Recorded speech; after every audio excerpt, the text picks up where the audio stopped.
दोस्तों फिजिक्स की फाउंडेशन होती है मैथमेटिक्स और इसीलिए हम स्टार्ट करें अपने क्रैश कोर्स का बेसिक मैथ्स के लेक्चर नंबर 1 से। फ्रैक्शन से हमने स्टार्ट किया, एलसीएम लिया, कॉम्पोनेंटो डिविडेंडो किया है, स्क्वायर्स कैसे काम करते हैं, क्यूब्स क्या होती है, डेसिमल्स, यूनिट कन्वर्जन किस तरीके से होता है, क्वाड्रेटिक इक्वेशन, अप्रोक्सीमेशन, और इसमें भी खतरनाक होता है बाइनोमियल अप्रोक्सीमेशन जो अपने बहुत जगह फिजिक्स के फॉर्मूलों में यूज होता है। आज तो तुम्हें पूरी फील आ जाएगी हम क्या क्या करने वाले हैं। पावर्स का बहुत सारे फॉर्मूले डेरिवेशन में हमें जरूरत पड़ती है, बहुत लोग गड़बड़ भी कर लेते हैं यहाँ पर। बहुत सारे अपन ने एग्जाम्पल भी देखे हैं, बहुत एग्जाम्पल, बहुत प्रैक्टिस करिए। तो आ जाओ, अगर तुम्हें लगता है समय कम है, ढंग से पढ़ना है और कौन कौन से क्वेश्चन हैं जो कम समय में तुम्हें ज़्यादा रिजल्ट देंगे, सारे के सारे इस वीडियो में। तो लेट्स स्टार्ट द चैप्टर जिसका नाम है बेसिक मैथमेटिक्स। यही है स्पीड, यही है फोर्स, यही वो असली physics crash course. Hey guys, welcome to the physics crash course lecture number 1। दोस्तों आज हम स्टार्ट कर रहे हैं फिजिक्स का क्रैश कोर्स। और अगर आप यहाँ पे नए हो तो भाई मेरा नाम विक्रांत किरार है। आ जाओ, फिजिक्स को अच्छे से पढ़ेंगे, कंप्लीट कवर करने वाले इस क्रैश कोर्स में। क्रैश कोर्स का मतलब है अगर आपके पास कम समय बचा है और आपकी फिजिक्स बहुत वीक है तो कौन सी बेस्ट चीज़ आप पढ़ सकते हो, कौन कौन से छांट छांट करके हाई प्रोबेबिलिटी वाले एग्जाम्पल्स आपको करने की ज़रूरत है, कौन कौन से कॉन्सेप्ट्स आपको बिल्ड करने की ज़रूरत है, वो सारी चीज़ें इस सीरीज में मैं आपके साथ ला करके शेयर करने वाला हूँ। तो इसके अलावा आपको इधर उधर भटकने की ज़रूरत नहीं है। अगर समय कम है तो, समय है तो फिर दुनिया भर में जा करके जो पढ़ना है पढ़ते रहो। लेकिन सबसे कम समय में सबसे ज़्यादा हाई इम्पैक्ट वाली कोई चीज़ अगर आप पढ़ सकते हो तो वो है हमारा ये क्रैश कोर्स। आज हम स्टार्ट कर रहे हैं दोस्तों बेसिक मैथ का लेक्चर नंबर 1। मेरा नाम विक्रांत किरार है, आईटी खड़गपुर से मैकेनिकल इंजीनियरिंग करी है और मैं विजुअली पढ़ाने में बिलीव करता हूँ। आप लोग के नोट्स भी मैं साथ में बनवाऊंगा और आपको देखना चीज़ें एकदम क्लियर क्लियर दिखाई देने लगेगी। आज हम कर रहे हैं basic math. Basic math physics में यार कैलकुलेशंस लगते हैं, सीधी बात यह है। कैलकुलेशन करने के लिए बहुत सारी चीज़ों की हमें ज़रूरत पड़ती है। ग्राफ्स हो गए, कैलकुलस हो गई, वेक्टर्स हो गए हैं और बेसिक अलजेब्रा ही हो गई। यार बहुत लोगों को तो डिवीजन फ्रैक्शन लेना ही नहीं आते। तो ये सारी चीज़ों को अभी कवर करते हुए हम करने वाले 3 लेक्चर बेसिक मैथ के होने वाले हैं। आज हमारा पहला लेक्चर। कॉपी पेन निकाल लो, साथ में नोट्स बनाते चलना, अच्छे अच्छे क्वेश्चंस को भी साथ में अटेम्प्ट करते चलना ताकि तुम्हारी प्रैक्टिस लगे हाथों। तुम्हारी प्रैक्टिस वैक्टिस सब मैं करवाते चलूँगा। तो आ जाओ दोस्तों, स्टार्ट करते हैं with fractions and ratio. Fraction क्या होता है? बेसिक अपना डिवीजन है। जैसे मान लो मैंने लिखा हुआ है यहाँ पे a डिवाइडेड बाय b, तो इसका जो मतलब होता है वो होता है भाई a डिवाइडेड बाय b। ये अपने पास एक फ्रैक्शन निकल करके आ गया। अच्छा, इसी को आप ऐसे भी लिख सकते हो, a मल्टीप्लाइड बाय 1/b। इस तरीके से भी लिखा जा सकता है। बहुत ही बेसिक चीजें चल रही हैं अभी। और देखो, फ्रैक्शन ही रेशियो होता है। कई बार क्वेश्चन में ऐसा होगा, आपसे पूछेंगे भाई वेलोसिटीज का रेशियो बताओ, है ना, v1 और v2 का रेशियो बताओ। तो उसका मतलब क्या होगा? अगर मुझसे बोला है ना, a और b को डिवाइड किया, इसी को दोस्तों हम ऐसे भी लिख सकते हैं, a रेशियो b। इसका भी मतलब होता है a/b, करेक्ट? ठीक है, रेशियो इसी तरीके से लिंक्ड होता है। जैसे मान लो एक बार वेलोसिटी है, v1 की वैल्यू है 20 मीटर पर सेकेंड और हमारे पास v2 की वैल्यू है 15 मीटर पर सेकेंड।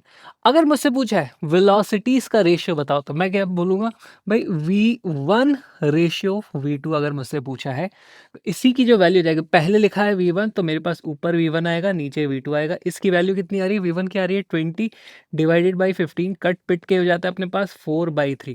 तो मैं आंसर में 20/15 नहीं लिखूंगा, मैं आंसर में क्या लिखूंगा? 4/3। That will be the correct answer.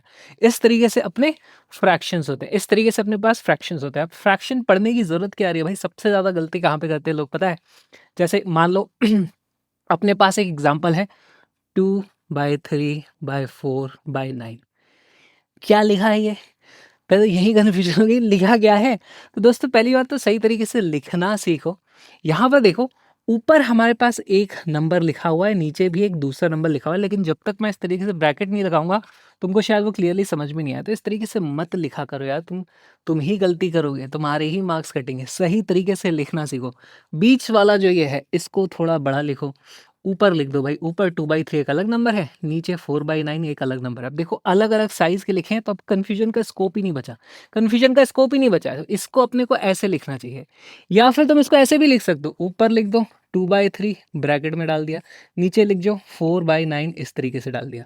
ठीक है, ये भी इसको लिखने का सही तरीका है। अब इसको सॉल्व कैसे करोगे? तो यार यहाँ पर काम की चीज़ ये है, देखो यहीं पे मैंने लिखा था a बाई बी जब लिखा है, ये पूरा का पूरा a है, ये नीचे वाला b है। a बाई बी को मैं कैसे लिख सकता हूँ, a मल्टीप्लाइड बाई 1/b, तो a में अपने पास ही 2/3 आ जाएगा, तो इसको मैं लिख सकता हूँ भाई 2/3 मल्टीप्लाइड बाय 1/b, जो नीचे वाली टर्म है उसका रेसिप्रोकल कर दिया, उसको उल्टा कर दिया, तो ये था क्या 4/9, इसको हम क्या कर देंगे 9/4। देखो इसको हमने रेसिप्रोकल कर दिया है, डिवाइड में था, मल्टीप्लाई हुआ है तो रेसिप्रोकल हो चुका है। अब यहाँ से आप देखते हो कि भाई हमारे पास कट पिट जाती है कुछ चीज़ें, 3 से 3 कट गया, ये इस तरीके से, ये कट जाता है 2 टाइम, इसका आंसर आता है 3/2 आंसर। इस तरीके से अपने पास फ्रैक्शंस होते हैं। आओ इसका एक और बढ़िया एग्जांपल देखा जाए। मान लो मेरे पास लिखा हुआ है हाफ डिवाइडेड बाय 4, 1/4। कैसे करोगे यार इसको, हैं कैसे करोगे इसको, ऐसे मत कर देना कि क्या करें, इसको आप इस तरीके से लिख सकते हो। पहली बात तो ये लिखा हुआ है हाफ डिवाइडेड बाय 1/4 लिखा हुआ है, correct, which is equal to ऊपर वाला एज इट इज लिखेंगे, मल्टीप्लाइड बाय नीचे वाले को उल्टा कर देंगे, 4/1 हो जाएगा, और ये चीज बन जाती है दोस्तों मेरे पास 2। इस तरीके से होता है। यानी यहाँ से हमें एक और चीज समझ में आती है कि भाई डिवाइड को मल्टीप्लिकेशन में करना है, डिवाइड को मल्टीप्लिकेशन में करना है तो कैसे हो जाता है, हाफ मल्टीप्लाई किया है, डिवाइड अगर मल्टीप्लाई हुआ है तो पीछे वाला जो है वो उल्टा हो जाता है ना, 4/1 होगा। इसका उल्टा मत कर देना, इसका उल्टा मत कर देना कि 1/2 को पलट दिया हमने और ये मल्टीप्लिकेशन में कर दिया। तो थोड़ा सा बेसिक सी चीज़ है यहाँ पर, डिवीजन हमको थोड़ा सा देखना आना चाहिए। इसी को और अगर मान लो मेरे को लिखना है तो तुम ऐसे भी लिख सकते हो। अगर मेरे पास है a/b/c/d, तो यार इसको मैं देखो कैसे लिख सकता हूँ, a/b जो ऊपर है उसको एज इट इज लिखो, डिवाइड था अब वो मल्टीप्लाई हो गया, तो जो नीचे वाली चीज़ है वो उल्टी हो जाएगी, वो d/c हो जाएगी। इस तरीके से लिखा जाता है। बेसिक हो गया भाई अपना फ्रैक्शंस एंड रेशियो, लिख लो इसको, लिख लो लिख लो लिख लो। और आ जाओ तुम्हारे लिए एक सिंपल सा क्वेश्चन है, what is the value of 40 divided by 1/4। तो कैसे करोगे यार, वैसे तो नीट में या जेईई में ऐसा सवाल तो कोई नहीं पूछेगा, पर कॉन्सेप्चुअल क्लैरिटी के लिए बहुत जरूरी है। देखो 40 डिवाइडेड बाय 1/4, 1/4 क्या होता है 1/4, इस तरीके से। इसका मतलब हो गया भाई 40 डिवाइड है वो अपना इस ऐसे आ जाएगा, नीचे है 1/4, या फिर इसी को मैं लिख सकता हूँ 40 मल्टीप्लाइड बाय, है ना, 40 था ये 40/1 समझ लो आप इसको, 40/1 हो गया, मल्टीप्लाइड बाय डिनोमिनेटर उल्टा हो जाता है, तो ये हो जाएगा 4/1 and this will become 160, that is the correct answer. गड़बड़ यहाँ पर मत कर देना, गड़बड़ यहाँ पर मत कर देना, लिखते चलो साथ में। अब आते हैं अपन, देखो एलसीएम, बहुत स्टूडेंट्स गलती करते हैं, नहीं समझ में आ रहा है एलसीएम क्या होता है। देखो बहुत सिंपल सी चीज़ है, हमें एलसीएम में डिनोमिनेटर को सेम करना होता है, डिनोमिनेटर को सेम करना होता है दोस्तों। एक एग्जांपल के साथ सीखेंगे, सबसे सिंपल है 1/2 प्लस 1/3 अगर मुझे करना है, इसको आप डायरेक्टली ऐसे मत कर देना 1/5, है ना, ऐसे मत कर देना कि भाई प्लस करना था, 2 + 3 5 होता है, 5 कर दिया, नहीं नहीं नहीं, कभी भी इस तरीके से चीज़ों को ऐड करते हैं, डिनोमिनेटर का सेम होना ज़रूरी है। अब डिनोमिनेटर को सेम कैसे करेंगे, तो देखो मुझे पता है ये 1/2 है, इसको मैं 1 से मल्टीप्लाई तो कर ही सकता हूँ, किसी भी नंबर को 1 से मल्टीप्लाई करो कोई चेंज नहीं होता। तो देखो यहाँ से क्या आएगा, 1/2 मैंने एज इट इज़ लिखा, और क्योंकि इधर 3 है तो यार मैं इसको ऊपर नीचे 3 से मल्टीप्लाई कर देता हूँ, 3 से ऊपर नीचे मल्टीप्लाई किया, इफेक्टिवली 1 से मल्टीप्लाई किया, कोई फर्क नहीं पड़ता, ओके। प्लस हमारे पास यहाँ पर 1/3 था, ओके, बराबर करना है तो इसको ऊपर नीचे 2 से मल्टीप्लाई कर देता हूँ। अब देखो यहाँ से मेरे पास ये चीज़ क्या आ चुकी है, ये ऊपर हो चुका है 3 डिवाइडेड, नीचे आ जाएगा मेरे पास 6, प्लस ये क्या हो जाएगा मेरे पास 2 डिवाइडेड बाई 6। अब देखो दोनों का डिनोमिनेटर सेम है, दोनों का डिनोमिनेटर सेम है, तो यहाँ पर मैं 6 लिख दूंगा, ऊपर हो जाएगा मेरे पास 3 + 2 which is equal to 5/6। LCM का बहुत ही बेसिक, ये बहुत ज़रूरी था, इसके बहुत सारे स्टूडेंट्स यहाँ पे गलती करते रहते हैं। चलो जी प्रैक्टिस करी जाए, हमेशा ज़रूरी नहीं आपको पूरा पूरा मल्टीप्लाई करना पड़ेगा। चलो तुम्हें अगर समझ में आया एलसीएम तो 1/2 + 1/6 करो, है ना। एक और एग्जांपल ले रहे हैं हम फटाक से करो, इसमें डिनोमिनेटर सेम करने की जरूरत है। देखो इस वाले को ऊपर नीचे 3 से मल्टीप्लाई कर देंगे तो नीचे 6 आ जाएगा, 6 बराबर हो जाएगा, तो इसको मैं क्या लिखूंगा 3 डिवाइडेड बाई 6। देखो 3 डिवाइडेड बाई 6 1/2 एक ही चीज़ होती है, प्लस 1/6 यहाँ पे लिखा हुआ है। अब क्योंकि डिनोमिनेटर सेम है तो मैं कर सकता हूँ इसको, यार ये 4/6 आ गया, काट पीट सकते हैं यहाँ पर, ये बच जाएगा मेरे पास 2/3। That is our answer. इस तरीके से अपने को एलसीएम लेने हैं। जनरल फॉर्म लिखी जाए। मान लो कई बार अपन फॉर्मूले डिराइव करते हैं, वेरिएबल्स आते हैं अपने पास फिजिक्स में, ठीक है। तो मान लो मेरे पास कुछ इस तरीके से आ रहा है ए अपॉन बी प्लस सी अपॉन डी, है ना, कुछ ऐसी चीज आ रही है। तो अब डिनोमिनेटर दोनों के बराबर कैसे करोगे, नंबर तो दिख नहीं रहे। तो यार एक काम करो, इस ए अपॉन बी इसको ऊपर नीचे डी से मल्टीप्लाई कर दो, तो क्या हो जाएगा, A D upon B D. ऊपर नीचे डी से मल्टीप्लाई कर दिया, प्लस यहाँ पे डी था, इसको ऊपर नीचे बी से मल्टीप्लाई करो तो क्या होगा, C B upon D B. D B और बी डी एक्चुअली एक ही चीज होती है, तो यानी डिनोमिनेटर अपना सेम हो चुका है। तो यहाँ से ये वाली चीज क्या निकल के आ जाती है, A D plus C B upon B D. और कहने का तात्पर्य ये है, यहाँ पर तुम देखो यहाँ पे हुआ क्या, यार ये वाला मैंने इससे मल्टीप्लाई किया है, ये वाले को इससे मल्टीप्लाई किया और डिनोमिनेटर में इन दोनों को कर दिया। जरा ध्यान से देखना, सेम चीज लिखूंगा मैं, है ना। यहाँ से देखो, इसको इससे मल्टीप्लाई किया ए डी, प्लस अगर माइनस था तो माइनस आ जाएगा, सी को इससे मल्टीप्लाई कर दिया, क्या हो गया मेरे पास सी बी, और डिनोमिनेटर में ये दोनों आपस में मल्टीप्लाई हो गया बी डी। तो ये चीज़ करी जाती है। खुल के एक्सप्लेनेशन उसका ये आता है, लेकिन आप इस तरीके से एलसीएम आंखों से दिखना चाहिए। अब तुम्हें कभी एलसीएम लेना पड़ेगा, ये दिखना चाहिए, तुरंत होना चाहिए।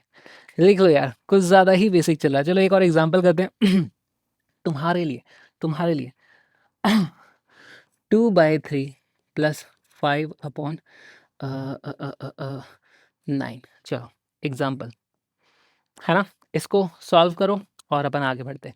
होमवर्क है, 9 नहीं करो यार, इसको 7 करो। वे मिट जा रे, थोड़ा कैलकुलेशन टफ कराओ। चलो फटाक से करो इसको, फटाक से करो। 3 2 1 आउट हो गए। टाइम पे किया करो, टाइम पे करना बहुत जरूरी है, साथ में प्रैक्टिस कर लो यार, क्या जा रहा है। हाँ देखो यहाँ पे 2 × 7 3 × 5 डिनोमिनेटर में ये करेंगे, डायरेक्ट करेंगे। 2 × 7 कितना हो जाता है, 2 × 7 14 प्लस 3 × 5 कितना होता है दोस्तों 15, डिवाइडेड बाय डिनोमिनेटर में 7 × 3 21 which will be equal to 14 15 15 15 30 होता है, 14 + 15 29 रह जाएगा बेचारा, डिवाइडेड बाय 21। कुछ कट पिट रहा है क्या, कुछ नहीं कट रहा पिट रहा, यही अपना फाइनल आंसर है, यही अपना फाइनल आंसर है। लिख लिया, लिख लिया। चलिए कंपोनेंट डिपेंडेंस देखी जाए, कंपोनेंटो डिविडेंड, तो क्या बोल रहे हैं यार इसको, देखो कंपोनेंटो डिविडेंडो क्या बोलता है अगर हमारे पास a upon B is equal to C upon D है ना। इफ अगर ऐसा है तो हम क्या बोल सकते हैं, हम बोल सकते हैं देखो a में से जो नीचे है उसी को प्लस और माइनस करेंगे, तो क्या बोलेंगे a plus B divided by a minus B. समझ रहे हो, ऊपर a था नीचे भी था, अब दोनों जगह a आ गया, एक बार प्लस किया एक बार माइनस किया, will be equal to same चीज इधर करो, ठीक है, ऊपर सी था नीचे डी था, तो यहाँ पर सी और सी लिख दो, एक बार प्लस डी एक बार माइनस डी, करेक्ट। इस तरीके से this is the original form, this is original, यहाँ लिखो this is the original form of componendo dividendo. लेकिन अपने काम की कौन सी फॉर्म है मैं तुमको वो बताता हूँ, और उसका यूज भी काफी ज्यादा किया जाता है, ठीक है।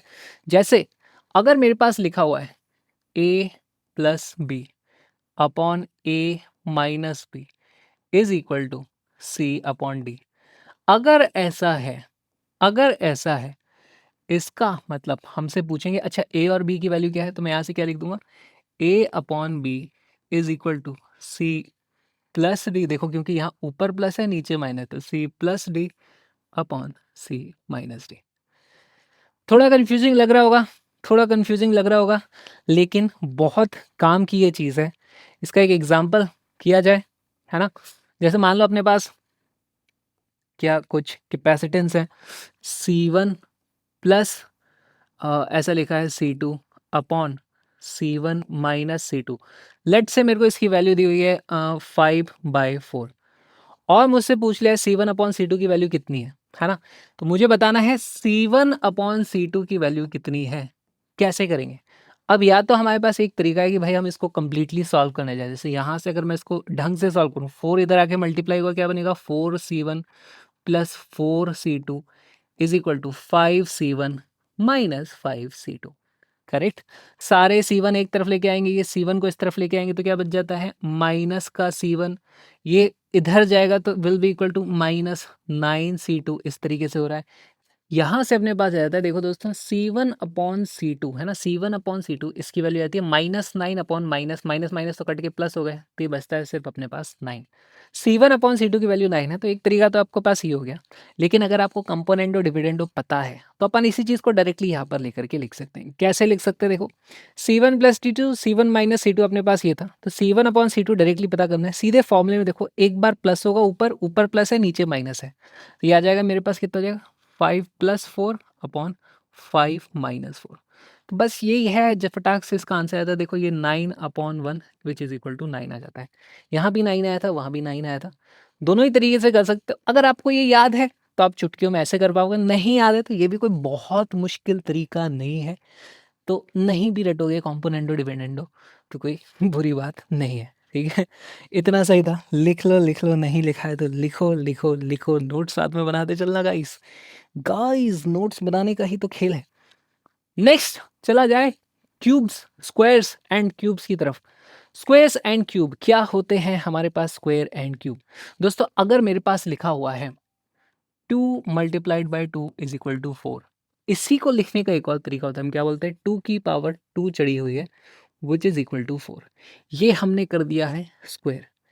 इसका उल्टा भी किया जा सकता है। कैसे किया जा सकता है भाई? यहाँ से मुझे पता चल जाता है, अगर 2 की पावर है तो वो मैं लिख सकता हूँ 4 की पावर 1/2। अब ये पावर इधर जाती है तो रेसिप्रोकल हो जाती है। कैसे हुई अभी थोड़ी देर में एक्सपोनेंट्स पढ़ेंगे तब ये भी और डिटेल में क्लियर कर दूंगा। अभी के लिए तो पता होगा, ये तो होता ही है। और इसी किसी भी चीज़ की पावर हाफ चढ़ती है, उसी को हम क्या बोलते हैं? इस तरीके से सिंबल लगा देते हैं, इस तरीके से। ये हो गया हमारे पास स्क्वायर था, स्क्वायर रूट बन गया। इसको क्या बोला जाएगा? This is square root. Square root इतना ज़्यादा बेसिक से पढ़ना पड़ रहा है, ऐसा लग रहा है क्लास 8 में वापस आ गए। चलिए नेक्स्ट लेवल पे लेके जाया जाए चीज़ को। अगर मेरे पास 2 × 2 × 2, मुझे मालूम है यार इसकी वैल्यू 8 होती है, इसी को कैसे लिखा जा सकता है? 2 का क्यूब इज इक्वल टू 8 है। अगर पावर 3 की उधर ले जाऊं तो रेसिप्रोकल हो जाएगी, 2 इज इक्वल टू 8 की पावर 1/3 हो जाएगी अब की बार, है ना। 2 से 1/2 हुई थी, अब की बार 3 से 1/3 हो गई है। और इसी को कैसे लिखा जाता है दोस्तों? Cube root. ये भी साइन ऐसा ही होता है, बस क्यूब लग जाता है, यहाँ पे 3 लिख देते हैं 8, और इसको अपन बोल देते हैं this is cube root. Cube root, ठीक है, दिस इज क्यूब रूट। अब कुछ काम की अपने पास वैल्यूज हैं जो अपने को पता होनी चाहिए। जैसे √1 क्या होता है? हमें मालूम है √1 1 होता है। √2 उसकी जो वैल्यू होती है वो होती है 1.414। √3 उसकी वैल्यू होती है 1.73। ठीक है। √4 ये एक परफेक्ट स्क्वायर होता है 4, जो अभी आपने देखा था यहाँ पर 2 आता है। बस इतनी याद रख लो, इतने से काम चल जाएगा। सबकी वैल्यू याद रखने की ज़रूरत नहीं है, सबकी वैल्यू याद रखने की ज़रूरत नहीं है। आप चाहो तो √5 की और लिख लो, √5 इज इक्वल टू 2.24। ठीक है, रफ वैल्यू है, इतना ज़्यादा डिटेल में अपने को जाने की इसमें ज़रूरत नहीं है। अब यहाँ पे कुछ चीज़ें और होती हैं, कुछ बेसिक कैलकुलेशन है दोस्तों, वो भी करना सीख लो, क्योंकि कई बार आपको ये कटिंग करनी पड़ेगी। ठीक है, कई बार आपको इस तरीके से कट करना पड़ेगा। जैसे मान लो मेरे पास इस तरीके से लिखा है √2 मल्टीप्लाइड बाय √2, तो यार ये वैल्यू क्या होती है? √2 दो बार मल्टीप्लाई हो रहे हैं तो ये 2 बन जाता है हमारे पास। अगर मेरे पास ऐसे लिखा हुआ है 4 डिवाइडेड बाय √2, तो इसको कैसे देखना है आपको? यार ये जो लिखा हुआ है कैसे लिखा हुआ है? 2 × 2 अपॉन √2 ऐसे लिखा हुआ है। या फिर इसी को मैं लिख सकता हूँ यार, किसी एक 2 को खोल दो तो क्या बन जाएगा? 2 × √2 डिवाइडेड बाय 2 लिखा हुआ है अंडर रूट का, करेक्ट। और यहाँ पर आप इस तरीके से कट कर सकते हो। ये बहुत जगह अपने को यूज़ होने वाला है दोस्तों, है ना, तो इसको गलती मत करना। सिली मिस्टेक ट्रैप्स हैं ये सब। क्या है? सिली मिस्टेक ट्रैप्स हैं, सिली मिस्टेक ट्रैप्स हैं ये सब। ठीक है, तो इस तरीके से आ जाएगा। और अक्सर जब हम आंसर लिखते हैं तो हमारी कोशिश होती है डिनोमिनेटर में हमारे पास अंडर रूट ना रहे। ठीक है, तो जैसे इसकी वैल्यू और इसकी वैल्यू न्यूमेरिकली सेम है, लेकिन अगर मुझे आंसर लिखना ही हुआ कभी, तो मैं ऐसे नहीं लिखूंगा, मैं ऐसे लिखूंगा। वैसे तो अपने को ऑप्शन मार्क करने में तो कोई दिक्कत ही नहीं है, लेकिन अगर कभी आपका एग्जाम में आंसर निकल के ऐसा है और ऑप्शन में ये लिखा हुआ है, तो आपको समझ में आना चाहिए दोनों के दोनों सेम ही तो चीज़ है। दोनों के दोनों सेम ही तो चीज़ है। लिख लो लिख लो लिख लो। लिख लिया? लिख लिया? खत्म। चलो, एक काम करो, पहले दिमाग लगाओ तुम लोग। अगर मेरे पास ऐसे लिखा हुआ है 125 डिवाइडेड बाई √5, जरा बताना इसकी वैल्यू कितनी हो जाएगी, जरा करो सिंप्लीफाई। 3, 2, 1 विशुम, नहीं हुआ ना? चलो, कर लिया करो यार। देखो इसको मैं क्या लिख सकता हूँ, इसको मैं लिख सकता हूँ 25 × 5/√2 लिखा हुआ है, √5 करेक्ट। √5 से 5 कट जाएगा और ये मेरे पास बच जाता है 25/√5। इस तरीके से बहुत ही सिंपल सी चीज़ है, ये देख लिया करो। चलिए, कुछ क्वेश्चन है, ये 2-3 क्वेश्चन है, ये अपने को करने पड़ेंगे, अभी करने पड़ेंगे। आ जाओ। बहुत लोग गलती करते हैं यहाँ पे, इसलिए लेके आओ, इतने सिंपल चीज़ है। देखो, अगर हमारे पास ऐसे लिखा हुआ है इज इक्वल √50 इज प्लस √50, तो इज नॉट इक्वल टू √100, ऐसे मत कर देना भाई, ऐसे गलत हो जाता है, ये नहीं होता, ठीक है। अंडर रूट अलग है, फिर दूसरा अंडर रूट है, दोनों के अंदर का जोड़ मत दो, इस तरीके से प्लस हो रहा है यहाँ पे। कैसे सॉल्व करोगे, देखो इसको थोड़ा सिंप्लीफाई करने की कोशिश करते हैं। √50 प्लस √50, √50 कुछ वैल्यू होगी, मान लो ऐसे आती है 10 पॉइंट समथिंग या 5 पॉइंट समथिंग, मुझे नहीं पता, कुछ आती होगी, वो जो भी वैल्यू है 2 बार आ रही है, तो क्या मैं इसको डायरेक्टली नहीं लिख सकता 2 मल्टीप्लाइड बाय √50? 2 बार √50 लिखा हुआ है, सिंपल सी बात है। इसको आप ऐसे देखो ना यार, ये a प्लस ए लिखा हुआ है, तो उसको हम 2a नहीं लिख देते? वही तो मैंने कर दिया यहाँ पर। अच्छा, अब इसको थोड़ा सिंप्लीफाई करना है, कैसे करेंगे? 2 √50 के फैक्टर्स लिखो। देखो 50 को मैं क्या लिख सकता हूँ, 5 मल्टीप्लाइड बाई 5 मल्टीप्लाइड बाई 2। दोस्तों ये मैं अज्यूम कर रहा हूँ इतना आपको आता है, ठीक है, ओके। जब भी अंडर रूट के अंदर कोई चीज़ 2 बार मल्टीप्लाई हो रही है, बाहर ले आओ, एक बचेगी। जैसे यहाँ पर ये 2 बार 5 मल्टीप्लाई हो रहा है, दोनों को बाहर लाएंगे, सिर्फ एक 5 आ जाएगा। 2 पहले से था तो 2 लिखेंगे, मल्टीप्लाइड बाई 5 अंडर रूट में, देखो ये दोनों तो बाहर निकाल चुका हूँ, सिर्फ ये 2 रह गया था, ये इस तरीके से आ जाएगा, विच इज इक्वल टू 10√2। अभी सॉल्व नहीं हुआ है, अभी सॉल्व नहीं हुआ है। √2 की वैल्यू मैंने तुम्हें बताई है, तुम्हें याद होनी चाहिए √2 की वैल्यू कितनी होती है, 10 मल्टीप्लाइड बाई 1.414, या फिर इसको तुम लिख सकते हो 14.14। आ गया आंसर, आ गया आंसर। चलिए, नेक्स्ट वाले को थोड़ा सिंप्लीफाई करने की कोशिश करा जाए। इसको इसको क्या नहीं लिखना है, इसको क्या नहीं लिखना है वो मैं तुम्हें पहले बता देता हूँ।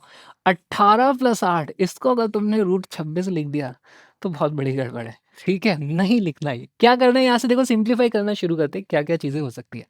अब इतना आसानी से नहीं होगा, यहाँ पे आपको लिखना पड़ेगा यार। इसको मैं देखता हूँ, 18 को अगर मैं लिखना चाहूँ, फैक्टर्स करते हैं इसके, 9 × 2 होता है, या 2 × 3 × 3 ऐसे लिख सकता हूँ, प्लस मेरे पास √8 है, उसको मैं क्या लिख सकता हूँ, 2 × 2 × 2, करेक्ट। अब ध्यान से देखो, जब भी कोई चीज़ अंदर 2 बार मल्टीप्लाई होती है, उसको आप बाहर निकालोगे तो एक सिंगल रह जाता है वो, करेक्ट। तो यहाँ से मेरे पास आ जाता है 3 बाहर निकल जाएगा, ये बचता है 3√2, प्लस उधर से 2 बाहर आ जाएगा, बचता है 2√2, विच इज़ इक्वल टू 5√2। और आगे बढ़ो, 5 × 1.414, और इसकी वैल्यू दोस्तों आएगी, इसकी हाफ आएगी, क्योंकि 10 × 1.414 था, ये 5 × 1.414 है, तो ये तो 7.07 आएगा, 7.07, या कर लो तुम, मल्टीप्लाई करके देख लो, ठीक है। इस तरीके से अपने को न्यूमेरिक वैल्यू तुम्हें मार्क करनी पड़ती है एग्जाम में, तुम्हें मालूम होगा, है ना। तो ये कैलकुलेशंस बड़ी काम की है। चलो, ये तुम्हारे लिए, ये तो बहुत ही सिंपल है यार।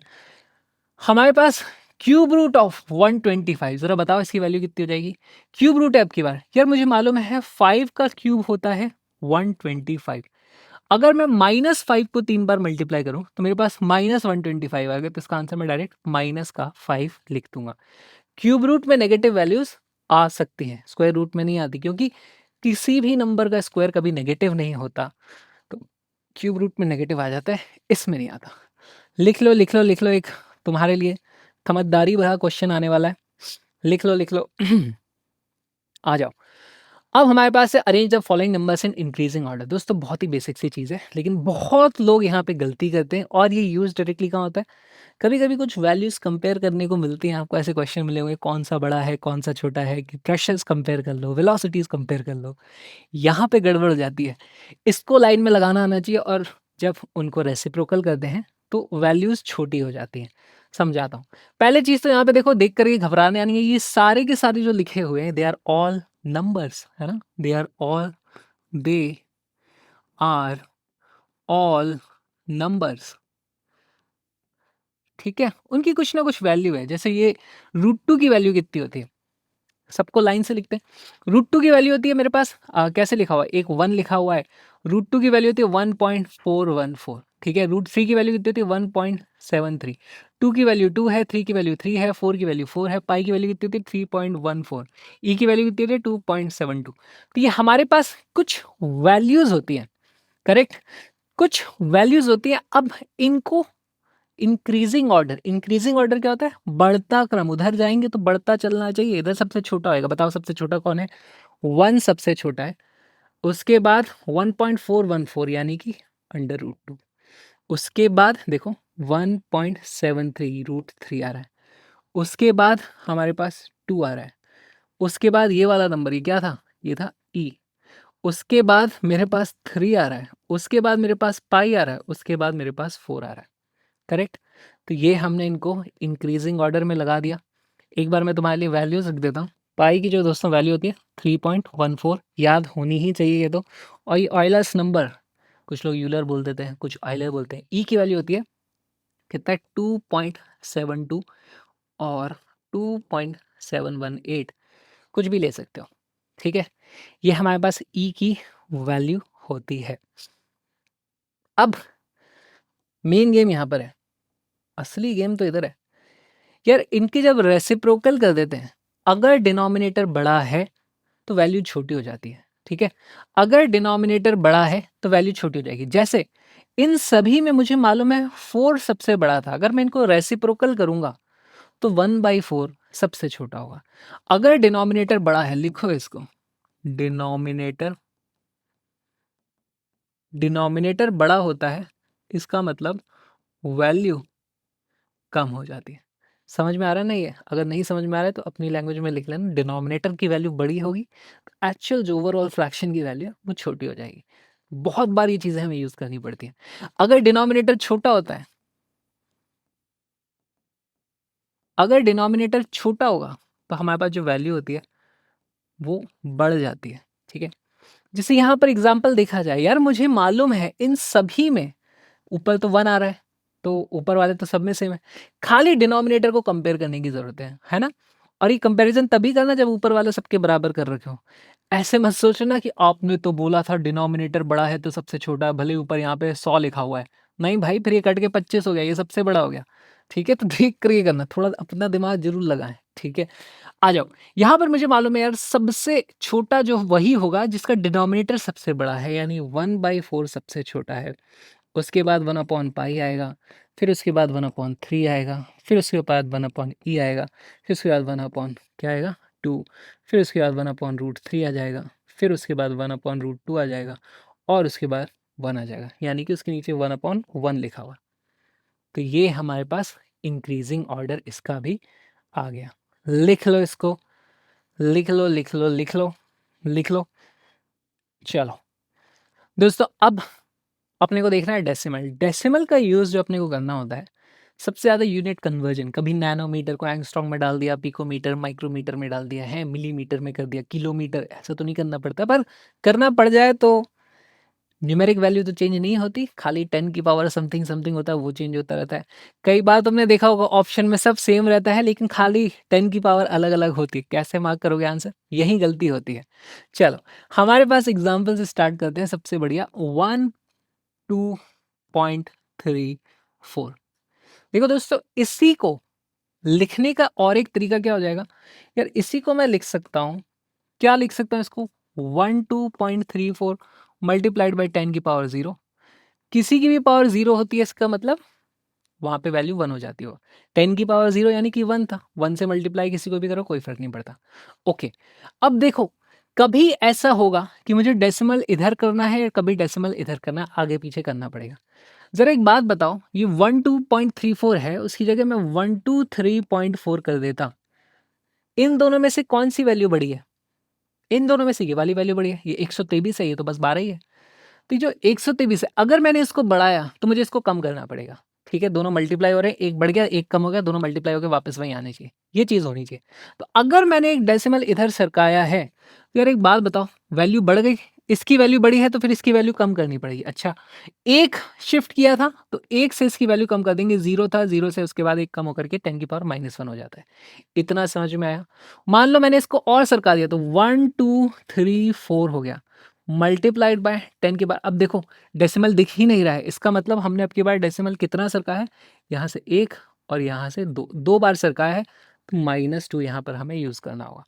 और देखो ज़रूरी नहीं है मैं यहाँ रुक जाऊँ, मैं इसको और भी ऐसे कर सकूँ, 1 2 3 4 0 0 0 multiplied by 10 raise to power something होगा। अब बताओ डेसिमल था ओरिजिनली कहाँ पर, यहाँ पर था, यहाँ से मैं आगे ले गया 1 2 3 4 5, ध्यान से देखना यार, ये पहले तो यहाँ से हटाऊँ 1 2 3 4 5, 5 डिजिट तक मैं लेके गया हूँ तो -5 यहाँ पे लगाना पड़ेगा, खत्म। इस तरीके से यूनिट कन्वर्जन होता है। ऑपोजिट साइड लेके आऊँगा, इसको इस तरफ लेके आऊँगा, मान लो मैं इसको इस तरीके से लेके आता हूँ, मान लो मैं लिख देता हूँ 0.1234 मल्टीप्लाइड बाय 10 के बाद। ज़रा मुझे बताओ ओवरऑल वैल्यू 12 थी, अभी 12 से तो बहुत कम हो गई है, मैंने 2 बार इधर सरका है, इसको छोटा कर दिया तो इसको बढ़ाना पड़ेगा, तो अब की बार +2 यहाँ पर हो जाएगा। 2 डेसिमल शिफ्ट किए थे तो +2 आ गया। इस तरीके से हम डेसिमल शिफ्टिंग करते हैं, रट्टे मारने की ज़रूरत नहीं है कि इधर जाता है तो छोटा होता है, इधर जाता है बड़ा होता है, थोड़ा फ़ील कर लो इसको, ठीक है? थोड़ा-सा फ़ील कर लो। लिख सकते हो आप, 1 को छोटा किया, है ना? 1 को छोटा किया, है ना? तो दूसरे को बढ़ा दो। लिख लो यार, अपनी लैंग्वेज में लिख लो, लिखोगे तो याद रहेगा, तो अच्छा रहेगा। 1 को छोटा किया तो दूसरे को बढ़ा दो। चलो, अच्छा अगर तुम लोग को लग रहा है कि हम ज़्यादा ही बेसिक से चल रहे हैं, तो दोस्तों यार एक काम करो, तुम लोग बेसिक मैथ के लेक्चर को स्किप भी कर सकते हो। अगर तुम्हारी बेसिक मैथ स्ट्रांग है तो, और अगर तुम्हारी स्ट्रांग नहीं है, तो तुमको ये देखना ही पड़ेगा। यही वो रास्ता है जहाँ से आगे जाया जाता है। इसकी अपने को ज़रूरत तो पड़ने वाली है। चलो, तुम्हारे लिए क्वेश्चन कर रहा हूँ, फटाक-फटाक से मेरे साथ लिखना, क्वेश्चन गेस करके पॉज़ कर के गेस करना, ठीक है? 98765 इज़ इक्वल टू 9.8765 मल्टीप्लाइड, बताओ 10 की पावर कितनी होगी? बताओ कितनी होगी? देखो, ये 900 समथिंग था, उसको 9 पॉइंट समथिंग लिया, इसकी वैल्यू छोटी हो गई है, तो इस तरह वैल्यू बढ़ानी पड़ेगी। कितने 2 डेसिमल शिफ्ट किया है, तो यहाँ पे 2 से बढ़ेगी, 2 से बढ़ेगी तो इंटू 2 हो जाएगा। बस इतनी सी चीज़ है दोस्तों, बस इतनी सी चीज़ है। लिख लो, लिख लो, लिख लो, और फिर अपन देखेंगे यूनिट कन्वर्जन किस तरीके से किया जाता है। अब देखो ये एकदम तुम्हारे एग्ज़ाम के काम की चीज़ है, जब वेवलेंथ वगैरह अपन करते हैं तो यही तरीके के अपने पास है, वैल्यू भी यही रहती है, इन्हीं के कन्वर्जन करने होते हैं। अच्छा, ये एंगस्ट्रॉन्ग लिखा हुआ है, तुम्हें मालूम होगा इसका मतलब होता है 10 की पावर -10। तो मुझे इसे चेंज करना है नैनोमीटर में, यानी कि 10 रेज़ टू पावर -9 है वो। किस तरीके से चेंज होगी देखो, 12400 multiplied by 10 raise to power -10 is equal to something multiplied by 10 raise to power -9। ये एंगस्ट्रॉन्ग था, 10 raise to power -10 multiplied by 10 raise to power -9। ज़रा ध्यान से देखो, ये वाला बड़ा हुआ है कि छोटा हुआ है? बड़ा हुआ है कि छोटा हुआ है? 10 बड़ा होता है कि 9 बड़ा होता है? 10 बड़ा होता है, लेकिन ये -10 है, तो एक्चुअली में ये बड़ा है, ठीक है? तो ये वैल्यू छोटी थी, उसको बढ़ा दिया गया है। ये वैल्यू छोटी थी, उसको बढ़ा दिया गया है। तो ये जो बड़ी वैल्यू थी, उसको छोटा करना पड़ेगा। 1 डिजिट का अंतर है, तो यहाँ से भी 1 डेसिमल हटेगा, और दोस्तों हमारा आंसर कितना आएगा? 1240, या फिर इसी को आप लिख सकते हो 1240 नैनोमीटर। Correct, correct, correct. आ जाओ, अगला देखो, यहाँ पर हमारे पास समथिंग इतने मीटर को नैनोमीटर, अगेन ये एंगस्ट्रॉन्ग ही लिखा हुआ है, फटाक से करो यार। 5.398 इतने एंगस्ट्रॉन्ग है, उसको नैनोमीटर में करना है। तो अगेन हमारे पास इतने एंगस्ट्रॉन्ग है, नैनोमीटर में करना है, तो हम एंगस्ट्रॉन्ग से नैनोमीटर में जा रहे हैं, इसकी वैल्यू बढ़ा रहे हैं, तो इसकी वैल्यू कम करनी पड़ेगी। ये मेरे पास रहेगा 0.5398 नैनोमीटर, ठीक है? इसका चलो तो मैं सिंपल वाला एग्जांपल देता हूँ। मेरे पास 1 किलोमीटर है, एक और एग्जांपल तुम्हारे लिए लेके आ रहा हूँ, ठीक है? 1 किलोमीटर इज इक्वल टू कितने मीटर होता है दोस्तों? किलोमीटर से छोटा होता है मेरे पास मीटर, 3 हाँ 10⁻³ का अंतर होता है। तो सीधे हम इसको क्या कर देते हैं, अगर ये छोटा हुआ है तो इस वाले को हम बढ़ा देते हैं, 1 से ये 1000 हो जाता है, ये 1/1000 हो जाता है। करेक्ट? इस तरह की चीज़ हमें देखने को मिल रही है, एग्जैक्टली वही यहाँ पर हम कर रहे हैं। अब की बात देखो, माइक्रोमीटर है, क्या लिखा है 5.2, 5.2 माइक्रो यानी कि 10⁻⁻6 is equal to something into 10⁻, कितना करवा रहा है भैया, एंगस्ट्रॉम में ले जा रहा है -10। ध्यान से देखो, -6 और -10, 6 और 10 में 10 बड़ा होता है, लेकिन -6 और -10 -6 बड़ा होता है। तो भाई ये यहाँ से इधर जाके छोटा हो गया, तो ये वाली वैल्यू बढ़नी चाहिए। कितनी बढ़ेगी? 4 डिजिट का अंतर है, तो ये हो जाएगा डिजिट 4 बार इधर से रख जाएगा, तो 5 2 1 2 3। ध्यान से देखो, यहाँ पर था 5.2 से 1 2 3 4, हमने 4 बार सरका लिया, ये हमारा करेक्ट आंसर है। आ जाओ जरा यहाँ वाले पर, इसको करो 5.2 माइक्रोमीटर, 5.2 इंटू 10⁻⁻6, इसको अब की बार मिलीमीटर में करना है। मिलीमीटर कितना होता है? इंटू 10⁻3। जरा बताओ यहाँ पर क्या हो जाएगा? -6 और -3 में ये बड़ा है, ये वैल्यू बढ़ रही है, यानी ये वाली छोटी होगी। इसको बढ़ा दिया तो इसको छोटा करना पड़ेगा। 5.2 है, 3 डिजिट छोटा करना है इसको, तो जाएगा 0.0052। यहाँ पे था 1 2 3, 3 डिजिट हमने सरका लिया। लास्ट 8.31 nm इंटू किलोमीटर, कर लो भाई, बैंड बज जाएगा इसमें। चलो वीडियो को पॉज करो, क्वेश्चन को सॉल्व करो।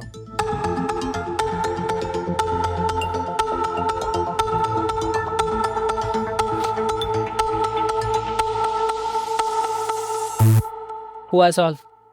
यार देखो, हमारे पास क्या लिखा है, 8.31 इंटू 10⁻⁻9 नैनोमीटर, तो यही होता है, is equal to something into kilometre into 10⁻3।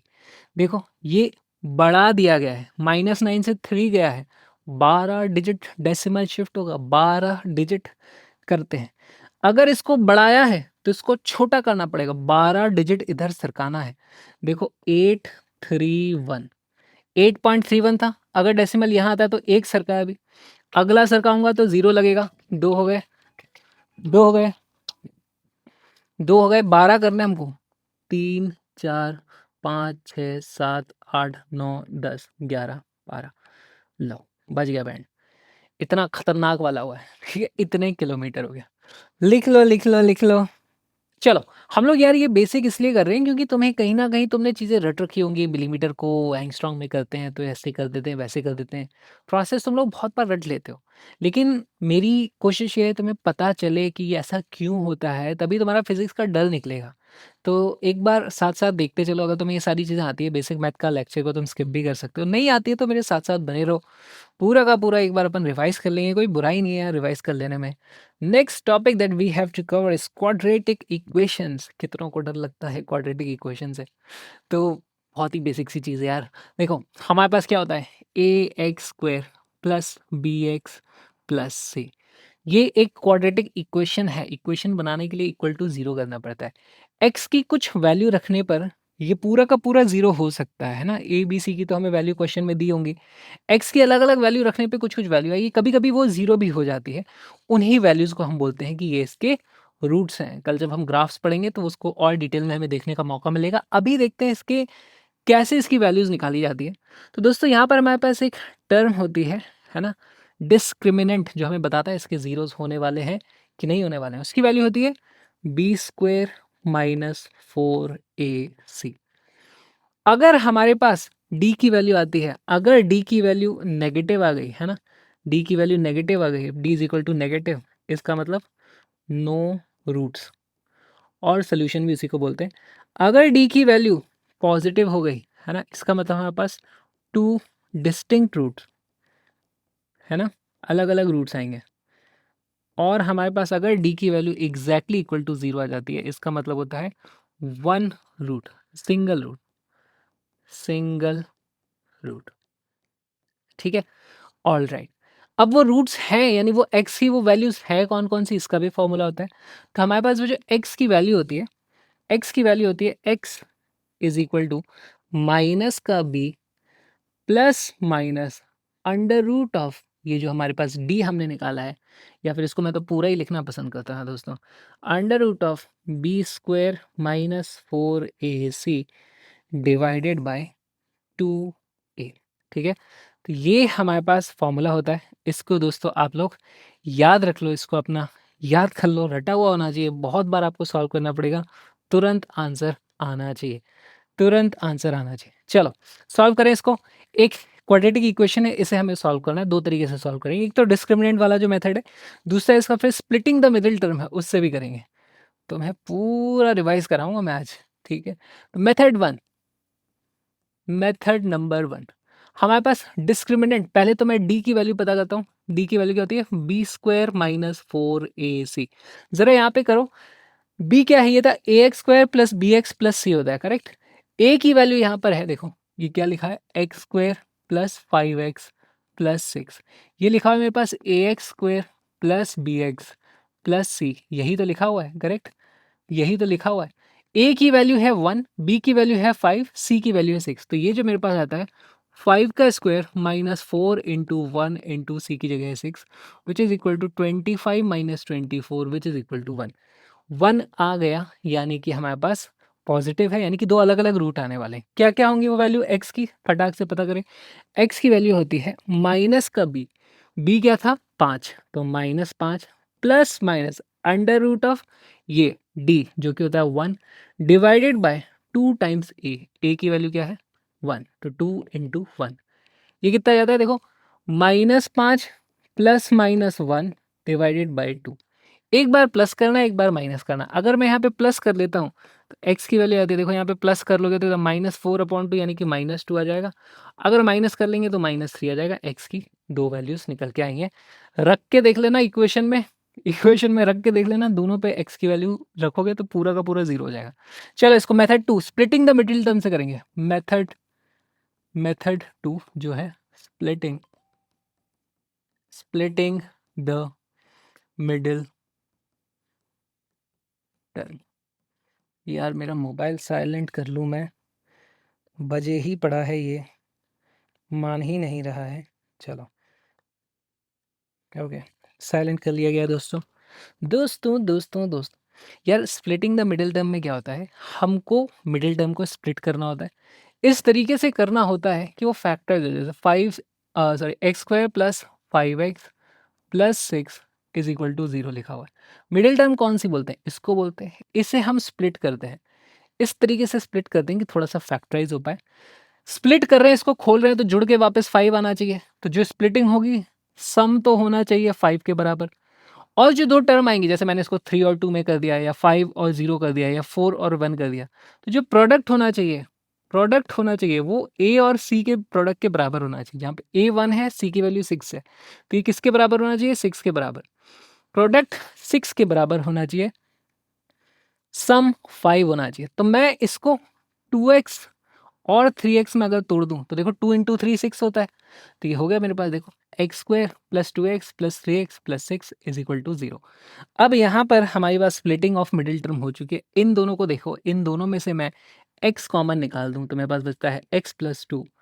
और सिमिलरली इन दोनों में से आप देखोगे तो इन दोनों में से मैं 3 कॉमन निकाल दूं तो फिर मेरे पास बचता है x plus 2 is equal to 0। और यहाँ पे काम की चीज़ क्या है? काम की चीज़ ये होती है दोस्तों, ये दोनों ब्रैकेट के अंदर जो चीज़ बची है वो सेम होती है। नहीं है सेम यानी तुमने कुछ गलत कर दिया। सेम है तो इनको बाहर निकाल दो। अब क्या आता है मेरे पास x प्लस 2, और बच जाएगा यहाँ से x बच जाएगा, इधर से 3 बच जाएगा, इज इक्वल टू 0। अब यहाँ से देखो, इसी को मैंने ऐसे फैक्टराइज, क्या बोलते हैं, फैक्टराइज कर दिया, फैक्टराइज कर दिया। किसको किया है फैक्टराइज? ये जो इक्वेशन लिखी थी इसको अब दो फैक्टर, देखो दोनों मल्टीप्लाई हो रहे हैं, फैक्टर्स मल्टीप्लाई होते हैं, फैक्टराइज कर दिया है। अब या तो ये 0 होगा या ये 0 होगा, तो यहाँ से मैं क्या लिखता हूँ, either x plus 2 is equal to 0, और या फिर मेरे पास होता है x plus 3 is equal to 0।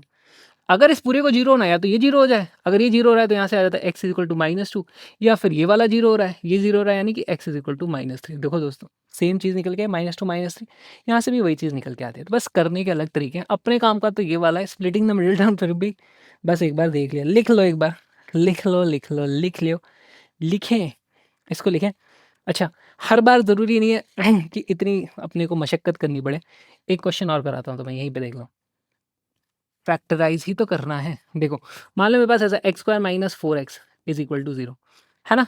हर बार ज़रूरी नहीं है कि हमें ये करना पड़े। यहाँ पे मैं सिंपली देख सकता हूँ यार, x multiplied by X minus 4 is equal to 0 आ रहा है। तो या तो अब देखो डायरेक्टली फैक्टराइज हो गया ना, splitting the middle term factorise करने का ही एक तरीका था, जरूरत ही नहीं पड़ी यहाँ पे, डायरेक्टली फैक्टराइज हो गया। तो यहाँ से मुझे पता चलता है या तो x इज इक्वल टू 0 होगा, या फिर x की वैल्यू 4 होगी, क्योंकि x की वैल्यू 4 रखता हूँ तो भी ये 0 होता है। तो x इज इक्वल टू 0 और 4 डायरेक्टली हमारे पास दो रूट्स निकल करके आ गए, दो रूट्स निकल करके आ गए। लिख लो लिख लो लिख लो, लिखें, लिखें, लिख लें। अब कुछ आइडेंटिटीज़ है जो हमें पता होनी चाहिए, बहुत ज़्यादा यूज़ होता है। ए प्लस बी का होल स्क्वायर अगर है तो होता है क्या, a square plus b square plus 2ab।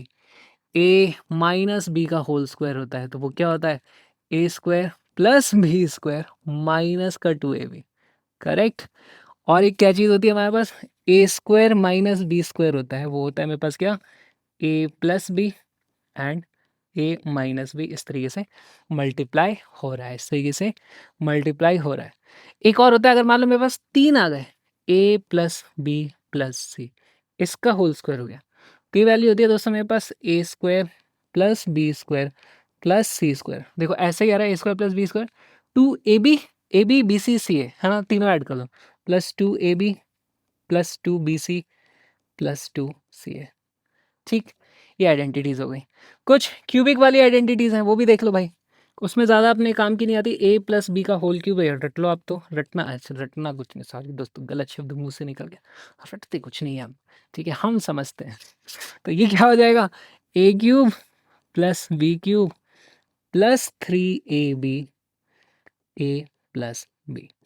अगर मेरे पास ए माइनस बी का होल क्यूब है तो यहाँ पर ए की जगह पे माइनस माइनस करते जाना है हमें, ठीक है, सॉरी बी की जगह, तो हो जाएगा a cube minus b cube minus 3ab a minus B.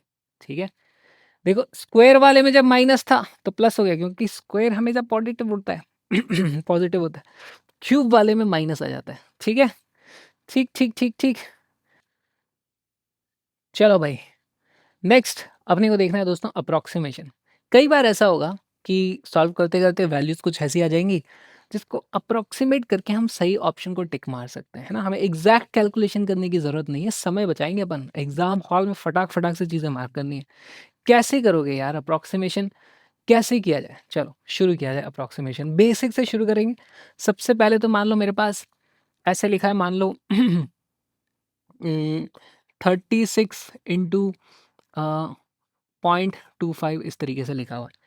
तो 36 इंटू 0.25, यहाँ पे या तो तुम इनको मल्टीप्लाई करने बैठ जाओ, फिर वो डेसिमल लगा करके आगे पीछे करके करना, या फिर ध्यान से देखा सीखो यार, इसी को तो ऐसे भी लिखा जा सकता है ना, 36 मल्टीप्लाइड बाई 1/4 लिखा हुआ है ये, या फिर ये 0.25 है। अभी हम थोड़ा देर बाद परसेंटेज में देखेंगे, 25% की वैल्यू भी होती है 25/100, उसको भी आप इसको देखोगे तो 0.25 ही निकल करके आता है। करेक्ट, वही चीज़ है यहाँ पे। तो ये 1/4 25/100 यानी 1/4 लिखा हो, डायरेक्टली यहाँ से कर सकते हो। और ये 36 9 4 होता है, फटाक से 9 आ गया, हमें कोई बड़ा मल्टीप्लिकेशन नहीं करना पड़ा। इस तरीके से हम चीज़ों को अवॉइड करते हैं।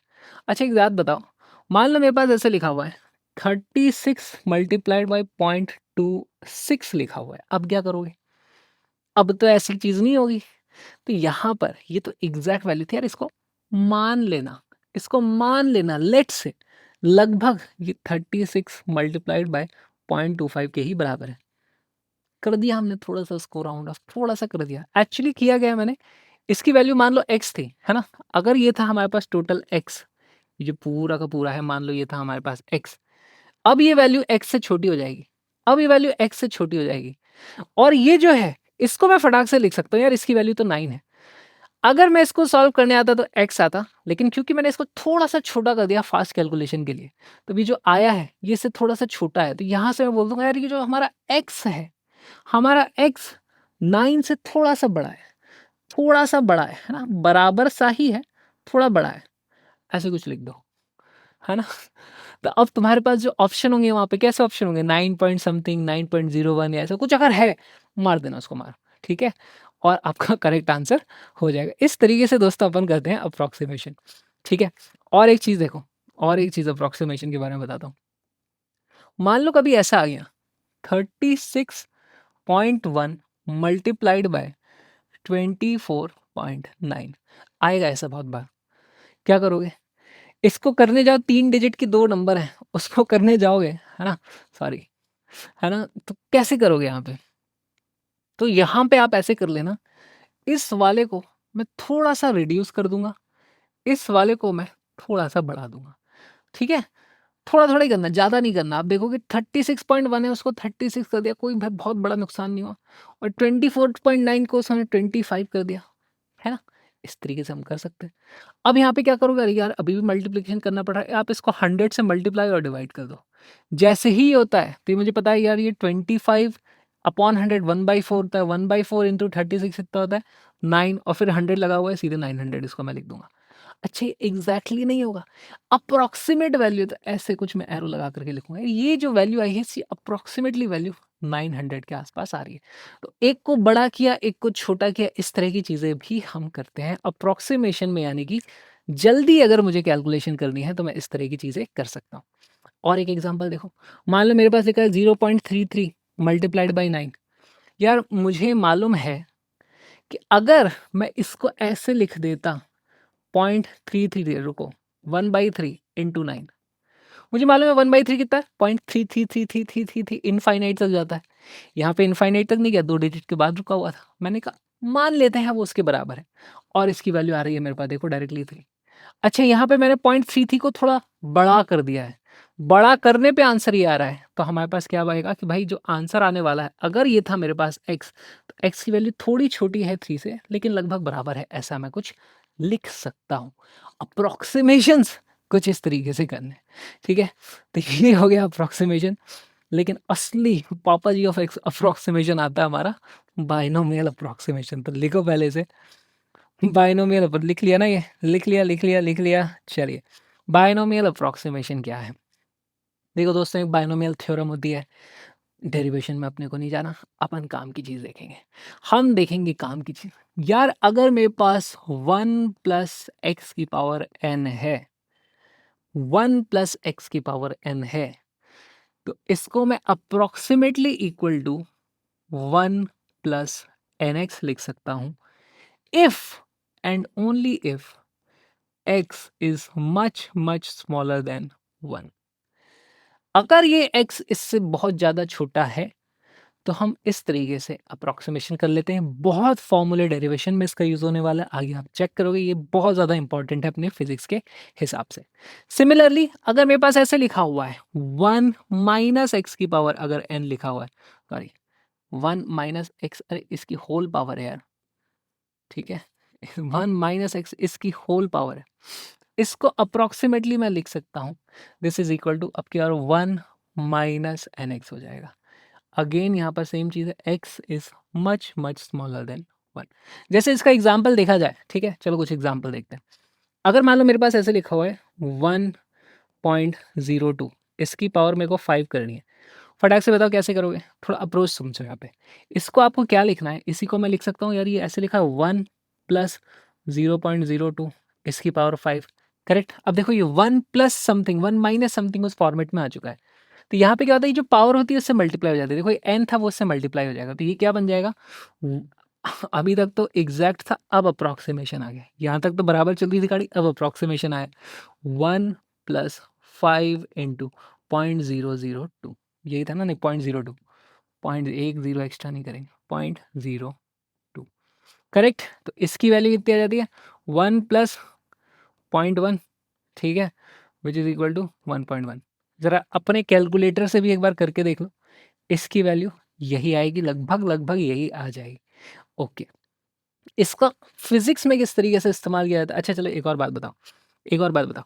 मान लो मेरे पास ऐसे लिखा हुआ है 5 प्लस 0.01, इसकी पावर अगर 5 लगी हुई है, इसको क्या मैं ऐसे लिख सकता हूँ, है 5 प्लस 5 इंटू 0.01, है ना, ये पावर इधर आ जाएगी और ये गलत हो गया। ठीक है, ये वाली वैल्यू 1 नहीं थी।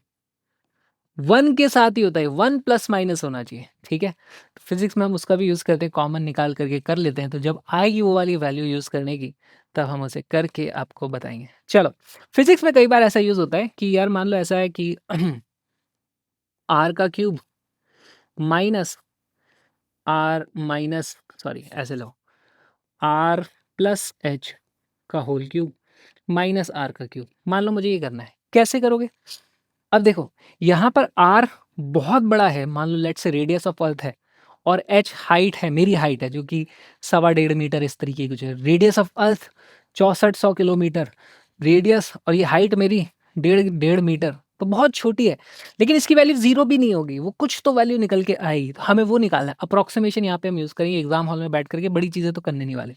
अब देखो यहाँ पर 1 नहीं है, तो इसी को कैसे लिखा जाएगा? देखो, यहाँ से आर को पहले बाहर निकाला जाए, क्यूब लगा हुआ है तो आर क्यूब बाहर निकलेगा, ब्रैकेट में बच जाएगा मेरे पास, देखना 1 प्लस एच अपॉन आर। ध्यान से देखो, आर क्यूब को अंदर लूंगा तो यहाँ पर सिर्फ आर आ जाएगा, और इधर आर इससे मल्टीप्लाई होकर के ऐसे हो जाएगा। करेक्ट, सेम चीज लिखिए, minus R cube as it is चल रहा है। ठीक है, तो अब इसमें मैं बाइनोमियल अप्रोक्सीमेशन लगा सकता हूँ। ये 1 प्लस बहुत छोटी चीज आ गया, देखो ऊपर 1.5 है, नीचे 6400 है, तो ये बहुत बड़ा डिनोमिनेटर है, ये बाइनोमियल अप्रोक्सीमेशन लग सकता है। तो यहाँ से इसकी जो वैल्यू हो जाती है, देखो आर क्यूब को एज इट इज लिखो, ब्रैकेट में क्या आ जाएगा 1 प्लस 3h अपॉन आर। ठीक है, ये 3 इसके पास आ जाता है, अब क्यूब नहीं बचेगा, माइनस आर क्यूब रहेगा यहाँ पर। माइनस आर क्यूब तो पूरे टाइम चला ही आ रहा है।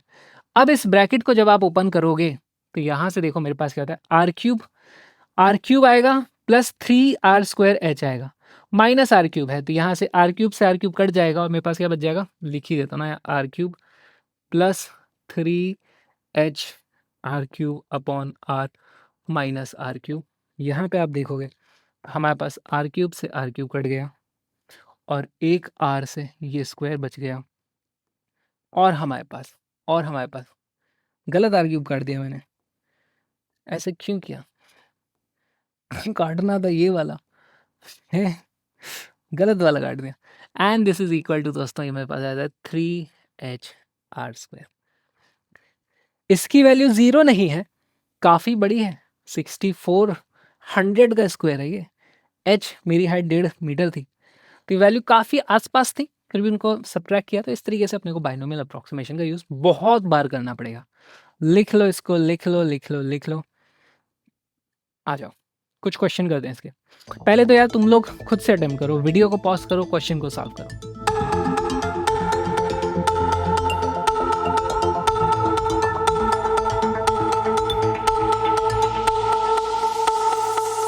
करा जाए दोस्तों इसको सॉल्व। देखो फटाक से करेंगे।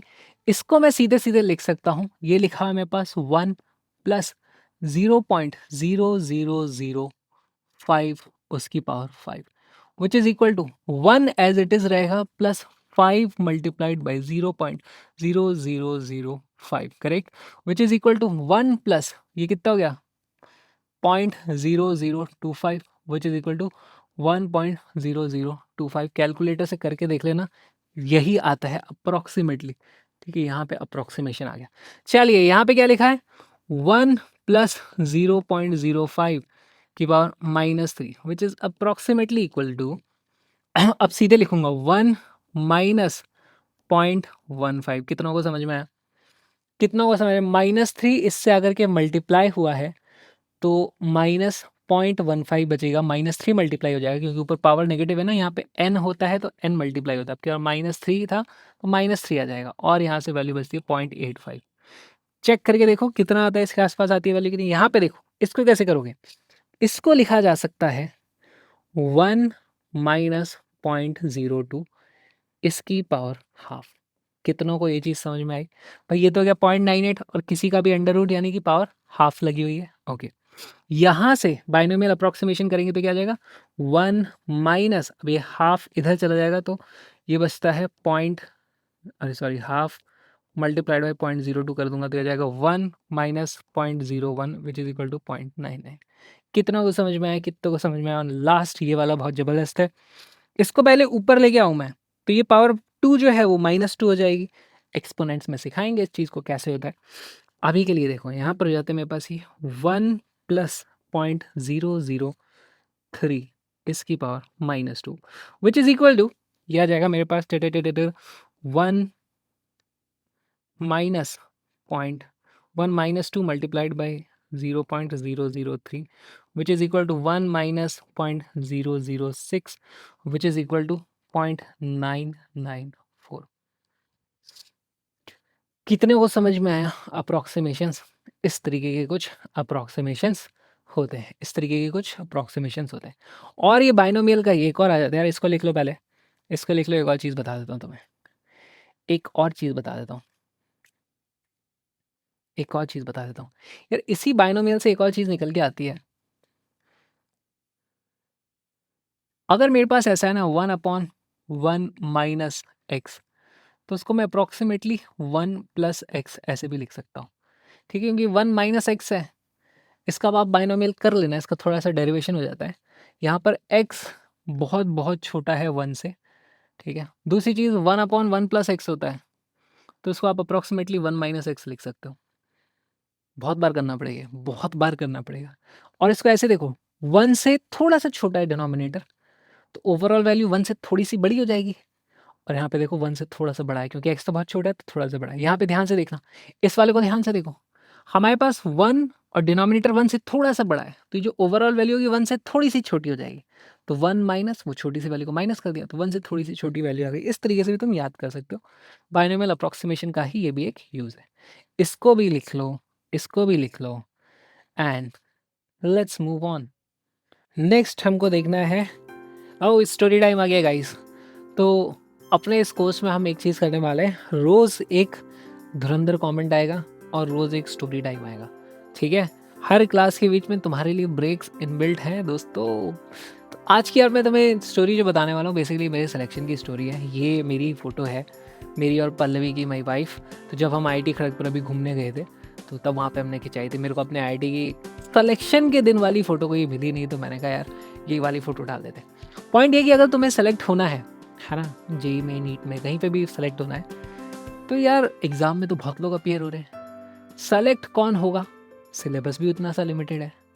तो बार बार वो इंसान जिसमें बार बार सेम चीज़ को प्रैक्टिस कर पाने की हिम्मत होगी, फिर भी वो बोर नहीं होगा, चलता चला जाएगा, दुखी हो गए, हाँ, रुकेगा नहीं, झुकेगा नहीं, वही तो सेलेक्ट होगा। ऑब्वियस सी बात है।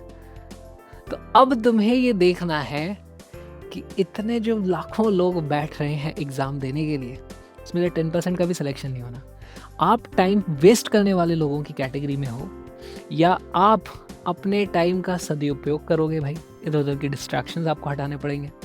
और क्या तुम में वो है कि मतलब जब नए नए होते हैं ना कि हाँ भाई मैं तो ये एग्ज़ाम दूंगा, मैं तो क्रैक करूंगा, मैं तो पढ़ूंगा, फर्स्ट लेक्चर है, वहाँ तक तो सब अच्छे से देखते हैं। लेकिन जब चीज़ें बोरिंग होने लग जाती हैं, है ना, 4 लेक्चर के बाद, 5 लेक्चर के बाद, तब भी क्या तुम में हिम्मत है? तुम उसी जोश को मेंटेन रख के, बोरियत को इग्नोर करके तुम फिर भी आगे बढ़ते जाओ। और दोस्तों ऐसा कोई कोर्स नहीं हो सकता जिसमें तुम थोड़े बोर नहीं हो जाओ, क्योंकि पढ़ाई तो रहे हैं, हम लोग पढ़ा रहे हैं यहाँ पे। मैं थोड़ी फन बातें कर सकता हूँ, इससे ज़्यादा मैं कुछ कर नहीं सकता। पढ़ाना तो पड़ेगा मेन चीज़। ये वो थोड़ी चल रहा है कपिल शर्मा का शो की हो मस्ती चल रही है, हंस रहे हैं। कुछ तो बढ़ाना पड़ेगा। जैसे ही तुम्हें समझ नहीं आएगा, तुम्हें बोरिंग लगने लगेगा। फिर भी अगर तुम में वो कैपेसिटी है कि नहीं यार बोर हो रहे हैं, फिर भी मैं करके दिखाऊंगा, करके ही दिखाऊंगा, कोई मुझे नहीं बोलेगा पढ़ने के लिए तो भी मैं पढ़ के दिखाऊंगा, तब तुम्हारा सिलेक्शन होगा, है ना। ये एग्ज़ाम करने का पर्पज़ ही ये है कि हमारे जो बड़े बड़े इंस्टीट्यूट्स हैं उनको अच्छे स्टूडेंट चाहिए, ताकि वो आगे के आने वाले चैलेंजेस, हमारा जो आगे की जनरेशन है उसके लिए कुछ बढ़िया कंट्रीब्यूट कर पाएँ। आपको उस कैटेगरी में आना पड़ेगा, बोरियत को इग्नोर करके डेडिकेशन के साथ लगना पड़ेगा। अगर बैठ सकते हो तब तो ये एग्ज़ाम, ये इंस्टीट्यूट, ये मस्तियाँ तुम्हारे लिए, नहीं तो फिर यार भीड़ का हिस्सा है, कोई बात नहीं। उनको भी आगे मौके मिलते हैं लाइफ में कुछ और करने के, लेकिन ये मौका उनके लिए है जो मेहनत कर सकते हैं, ठीक है। तो भाई मेरी तरफ से तुम्हारे लिए टिप ये है टिप ये है कि बोर हो के भी रुकना नहीं है, ठीक है? तब जाकर के तुम्हारा सिलेक्शन होगा। If that is your goal, if you don't want to get selected, that's another story. ठीक है, सेलेक्ट होना ही है तो कभी ना कभी तुम बोर हो ही होगे, और जब तुमने उस वक्त छोड़ दिया तो फिर देख लो भाई, हो गया फिर तो तुम्हारा गेम ओवर, गेम ओवर। चलो अब अपने को देखना है अरिथमेटिक प्रोग्रेशन, एपी जिसको बोलते हैं, थोड़ी देर में अपन जीपी भी देखेंगे। तो एपी क्या है, जीपी क्या है, बहुत बहुत सिंपल सी चीज़ें हैं। देखो यार, अरिथमेटिक प्रोग्रेशन में हमारे पास बहुत सारे नंबर लिखे होते हैं और सबके बीच में कॉमन डिफरेंस होता है। सभी के बीच में वो डिफरेंस बराबर होता है, इसीलिए उसको कॉमन डिफरेंस बोला जाता है। जैसे बहुत अच्छा एग्जांपल लिया जाए, 1 ले लिया मैंने, ठीक है? 1, इसके बाद अगली टर्म, चलो इसमें 4 ऐड कर देते हैं। 1 + 4 कितना होता है? 5। अगली टर्म क्या बनेगी? फिर से 4 ऐड कर देते हैं, तो 5 + 4 कितना होता है? 9। अगली टर्म फिर से 4 ऐड कर देते हैं, तो अब की बार कितना हो जाएगा? 13। अगली टर्म फिर से 4 ऐड कर देते हैं, 17। फिर से 4 ऐड कर देते हैं, 21। अगली 25, फिर उसके बाद अगली 29। जाती जाएगी भैया, जाती चली जाएगी। अब यहाँ पे कुछ चीज़ें होती है, टर्म्स के कुछ नाम रख दिए गए हैं। अच्छा, आप इसको ऐसे समझो भाई, ट्रेन है ये, ट्रेन। ट्रेन में हमारे पास डब्बे होते हैं भाई, एक डब्बा ये रहा, दूसरा डब्बा ये रहा, तीसरा डब्बा ये रहा, चौथा डब्बा ये रहा, करेक्ट? ये डब्बे हैं। और तुम्हें पता होगा ट्रेन की खासियत होती है भाई, लोग आते जाते रहते हैं, डब्बों के नाम थोड़ी बदलते हैं। कहीं S1 होता है, S2 होता है, B1, B2, A1, A2, इस तरीके से डब्बे होते हैं। इसी तरीके से इन डब्बों के भी नाम है। यहाँ से देखना शुरू करो, पहली टर्म का नाम हम रख देते हैं भाई, ये वाला हमारा जो डब्बा है इसका नाम है A1। अगली हो जाएगी A2, अगली हो जाएगी A3, A4, A5, A6, AN तक जाएंगे। उसके आगे भी जा सकते हैं, N मतलब N नंबर का डब्बा, ठीक है? पहले नंबर का डब्बा, N नंबर का डब्बा। जरा इसको देख के बताओ, इसके अंदर बैठा कौन है? अभी 1 बैठा हुआ है, ठीक है? इसके अंदर बैठा हुआ है 1। अच्छा, यहाँ पर मैंने एक चीज़ क्या देखी, फर्स्ट टर्म इंपॉर्टेंट है, जो होती है फर्स्ट टर्म को ए बोलते हैं, ए इज इक्वल टू 1, जो हो गई हमारी फर्स्ट टर्म। और फिर हमारे पास एक कॉमन डिफरेंस होता है डी, है ना? डी की वैल्यू है यहाँ पर 4, जो है हमारा कॉमन डिफरेंस, ठीक है? यहाँ पर अगर मैं फॉर्मूला बैठाने जाऊं, तो यहाँ पर देखो ए ही लिखूंगा। अगले डब्बे में कौन बैठेगा? ए प्लस डी, है ना? ए प्लस डी। उसके अगले डब्बे में फिर से डी ऐड कर दिया भाई, इसमें फिर से डी ऐड कर देंगे तो क्या हो जाएगा? ए प्लस 2D। अगले डब्बे में कौन बैठा है? A plus 3D। उसके अगले डब्बे में ए प्लस 4D। इसके अगले में ए प्लस 5D। ध्यान से देखो, पहले में 1 था तो यहाँ एक भी डी नहीं है। अगर 2 था, A2 की बात कर रहे थे, सेकंड डब्बे में 1 डी आया, चौथे डब्बे में 3 डी आए, छठे डब्बे में 5 डी आए, हमेशा एक कम डी ऐड हो रहा है। तो अगर मुझसे कोई बोले भाई यहाँ पर डब्बा है, nth टर्म उसको बोला जाएगा, तो उसकी वैल्यू कितनी होगी? वो आएगी फर्स्ट टर्म प्लस एक कम करो, n था तो n-1 टाइम्स डी ऐड कर दो। बन गया फॉर्मूला। आया समझ? विजुअलाइज कर पा रहे हो एपी को? ठीक है, तो यही होती है भाई हमारे पास। यहाँ पे ध्यान से देखो, a first term is equal to a, nth term बोलते हैं इसको, nth term is equal to a plus n-1 d लिखिए। अब फिर कुछ तुमसे ऐसे सवाल पूछे जाते हैं कि भाई यहाँ से 10 डब्बे तक जाना है और उन सबको ऐड कर लेना है, सम बताओ, सम ऑफ n टर्म्स पूछ लेते हैं, है ना? तो उसका एक फॉर्मूला होता है, आप फॉर्मूले के डेरिवेशन में नहीं जाएंगे भाई, SN उसको लिखा था, सम ऑफ n टर्म्स। उसकी वैल्यू होती है n/2 multiplied by first term, ठीक है, A1 प्लस AN, जो nth टर्म है, उन दोनों को ऐड करो, n/2 से मल्टीप्लाई कर दो। और यहाँ पर an की जगह जैसे ही तुम ये वाला फॉर्मूला रख दोगे, तो इसी की वैल्यू देखो, इसी की वैल्यू बन करके आ जाती है n/2 multiplied bye 2a plus n-1d। बस ये कुछ फॉर्मूला है दोस्तों, ये कुछ फॉर्मूला है जो तुम्हें याद होने चाहिए। लिख लो इनको, लिख लो, लिख लो, लिख लो। लिख लिए? चलो एस एन। अच्छा, इसी को टी एन भी लिख देते हैं कभी कभी, nth टर्म को टी एन भी लिख देते हैं, ठीक है। चलिए, लिख लिया। आ जाओ, एक एग्जांपल के साथ सॉल्व करेंगे। हमारे पास एक एपी दी हुई है, हमें 10th टर्म बतानी है, सम ऑफ फर्स्ट 7 टर्म बतानी है, ठीक है। चलो, एपी है हमारे पास फर्स्ट टर्म। देखो, एपी के लिए मेरे को एक ए पता होना चाहिए भाई, और एक मेरे को डी पता होना चाहिए। ए यानी कि फर्स्ट टर्म, बताओ फर्स्ट टर्म कितनी है यहाँ पर, 3। कॉमन डिफरेंस डी कितना है यार, कॉमन डिफरेंस देखो इन दोनों के बीच में 3 से ये +7 +4 किया है तो 7 पे गए, फिर +4 किया तो 11 पे गए, फिर +4 किया, फिर +4 किया है। और ज़रूरी नहीं है कि कॉमन डिफरेंस हमेशा पॉजिटिव हो, कई बार वो नेगेटिव भी आ जाता है। तो आप इसको ऐसे देखो, आप इसको ऐसे कर लेना यार, कोई सी भी दो कॉन्जिक्यूटिव टर्म को सब्ट्रैक्ट कर लो। जैसे 11 - 7 कर लिया मैंने, 11 - 7 आ गया मेरे पास 4।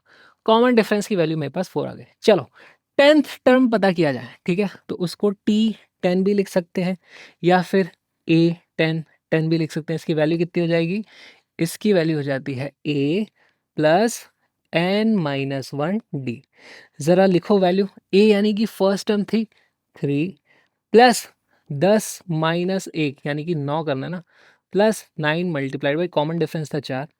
इसकी वैल्यू आ जाती है यार, कितना आ रहा है, 3 + 9 4 ज़ा 36 विच इज़ इक्वल टू 39। 39 है 10वीं टर्म। अगर यहाँ से आगे चलते जाऊँगा, 10वीं टर्म 39 आने वाली है डब्बे में, यानी कि 10वें डब्बे में 39 बैठा हुआ है। समझ में आया, फील आया, आ जाओ। सम ऑफ फर्स्ट 7, देखो यार बहुत सिंपल फॉर्मूला है, S N is equal to n/2 multiplied by A1 plus AN। इस तरीके से किया जाता है। अब देखो, यहाँ पर मुझे पहली, दूसरी, तीसरी, चौथी, 5वीं टर्म तक तो दिख रही थी, 7वीं टर्म मेरे पास है ही नहीं, तो इसलिए मैं डायरेक्टली ये वाले फॉर्मूले को यूज़ नहीं करूँगा।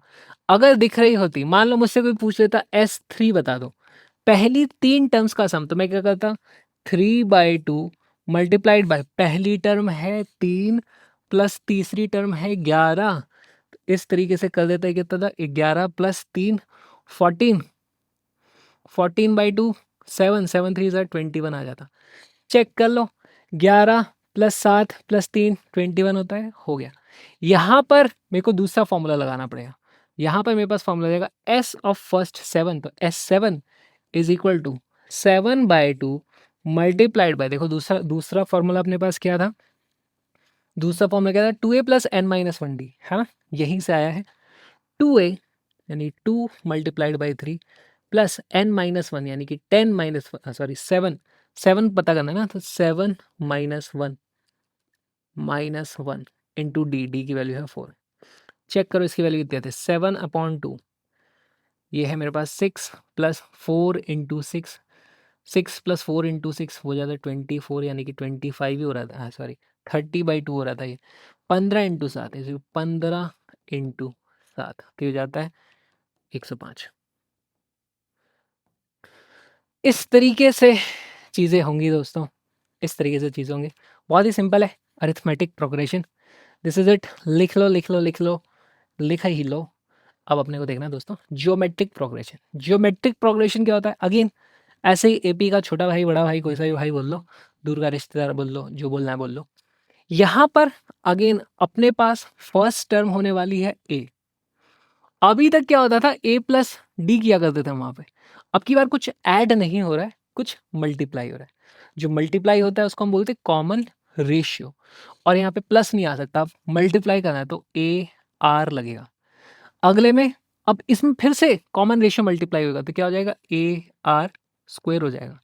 अब यहाँ पे फिर से देखो, ए आर क्यूब हो जाएगा, ए आर की पावर 4 हो जाएगा। इस तरीके से हम जाते चले जाएंगे। जरा डब्बा देखो, ये था मेरा पहला डब्बा, है ना, इसको मैं बोलूँगा भाई A1 फर्स्ट। ये है हमारी टर्म 2, A2 में ये बैठी हुई है। A3 में कौन बैठा है, ये बैठा हुआ है। A4 में कौन बैठा है, ये बैठा हुआ है। A5 में कौन बैठा है, ये बैठी हुई है। तो इसी तरीके से कोई मुझे बताएगा, अगर मैं 9th, अरे सॉरी 10th डब्बे में चले जाऊँ, AN में कौन बैठा है, 5 से 1 कम, 4 से 1 कम, 3 से 1 कम, तो यहाँ आ जाएगा a मल्टीप्लाइड बाई आर की पावर n-1। खत्म हो गई हमारे पास nth टर्म भी यहाँ पर आ चुकी है। तो यहाँ पर r जो होता है ए होता है हमारे पास फर्स्ट टर्म, जो आर होता है हमारा वो होता है कॉमन रेशियो। और यहाँ पर भी हमारे पास nth टर्म अगर मुझसे कोई पूछे, ए एन की बात करूँगा तो मेरे पास फॉर्मूला ऑलरेडी आ चुका है, ए इंटू आर की पावर एन माइनस वन। यहाँ पर भी हमारे से पहली एन टर्म का सम पूछा जा सकता है, तो उसका जो फॉर्मूला हो जाता है ए वन माइनस आर की power N divided by one minus R. ठीक है, पहली एन टर्म्स को ऐड करोगे ये आ जाएगा, डेरिवेशन में नहीं पढ़ेंगे। इसका एक और चीज़ होती है कई बार दोस्तों, हर बार तो आप देखो ज़रूरी नहीं है कि हमारा कॉमन रेशियो 1 से बड़ा हो। जैसे एग्जांपल अगर मैं लूँ यहाँ पर, एग्जांपल पहली ले लिया मैंने 1, अगली टर्म डबल कर दो इसको 2 हो गई, अगली टर्म और डबल कर दो 4 हो गई, अगली टर्म और डबल कर दो 8 हो गई, अगली टर्म और डबल कर दो 16 हो गई, है ना, फिर 32 हो गई, फिर 64 हो गई, फिर 128 हो गई, बढ़ता ही जा रहा है नंबर। यहाँ पर अगर मैं बात करूँ ए की वैल्यू कितनी है, फर्स्ट टर्म 1 है, कॉमन रेशियो कितना है, हर बार डबल होता जा रहा है, तो वो वैल्यू आ जाती है मेरे पास 2। करेक्ट। इसको अगर मैं जोड़ता जाऊंगा इनफाइनाइट ऐसी टर्म्स को, तो वो नंबर बड़ा ही होता जा रहा है, तो वैल्यू इनफाइनाइट हो जाएगी। लेकिन अगर मैं दूसरा एग्जांपल लूं,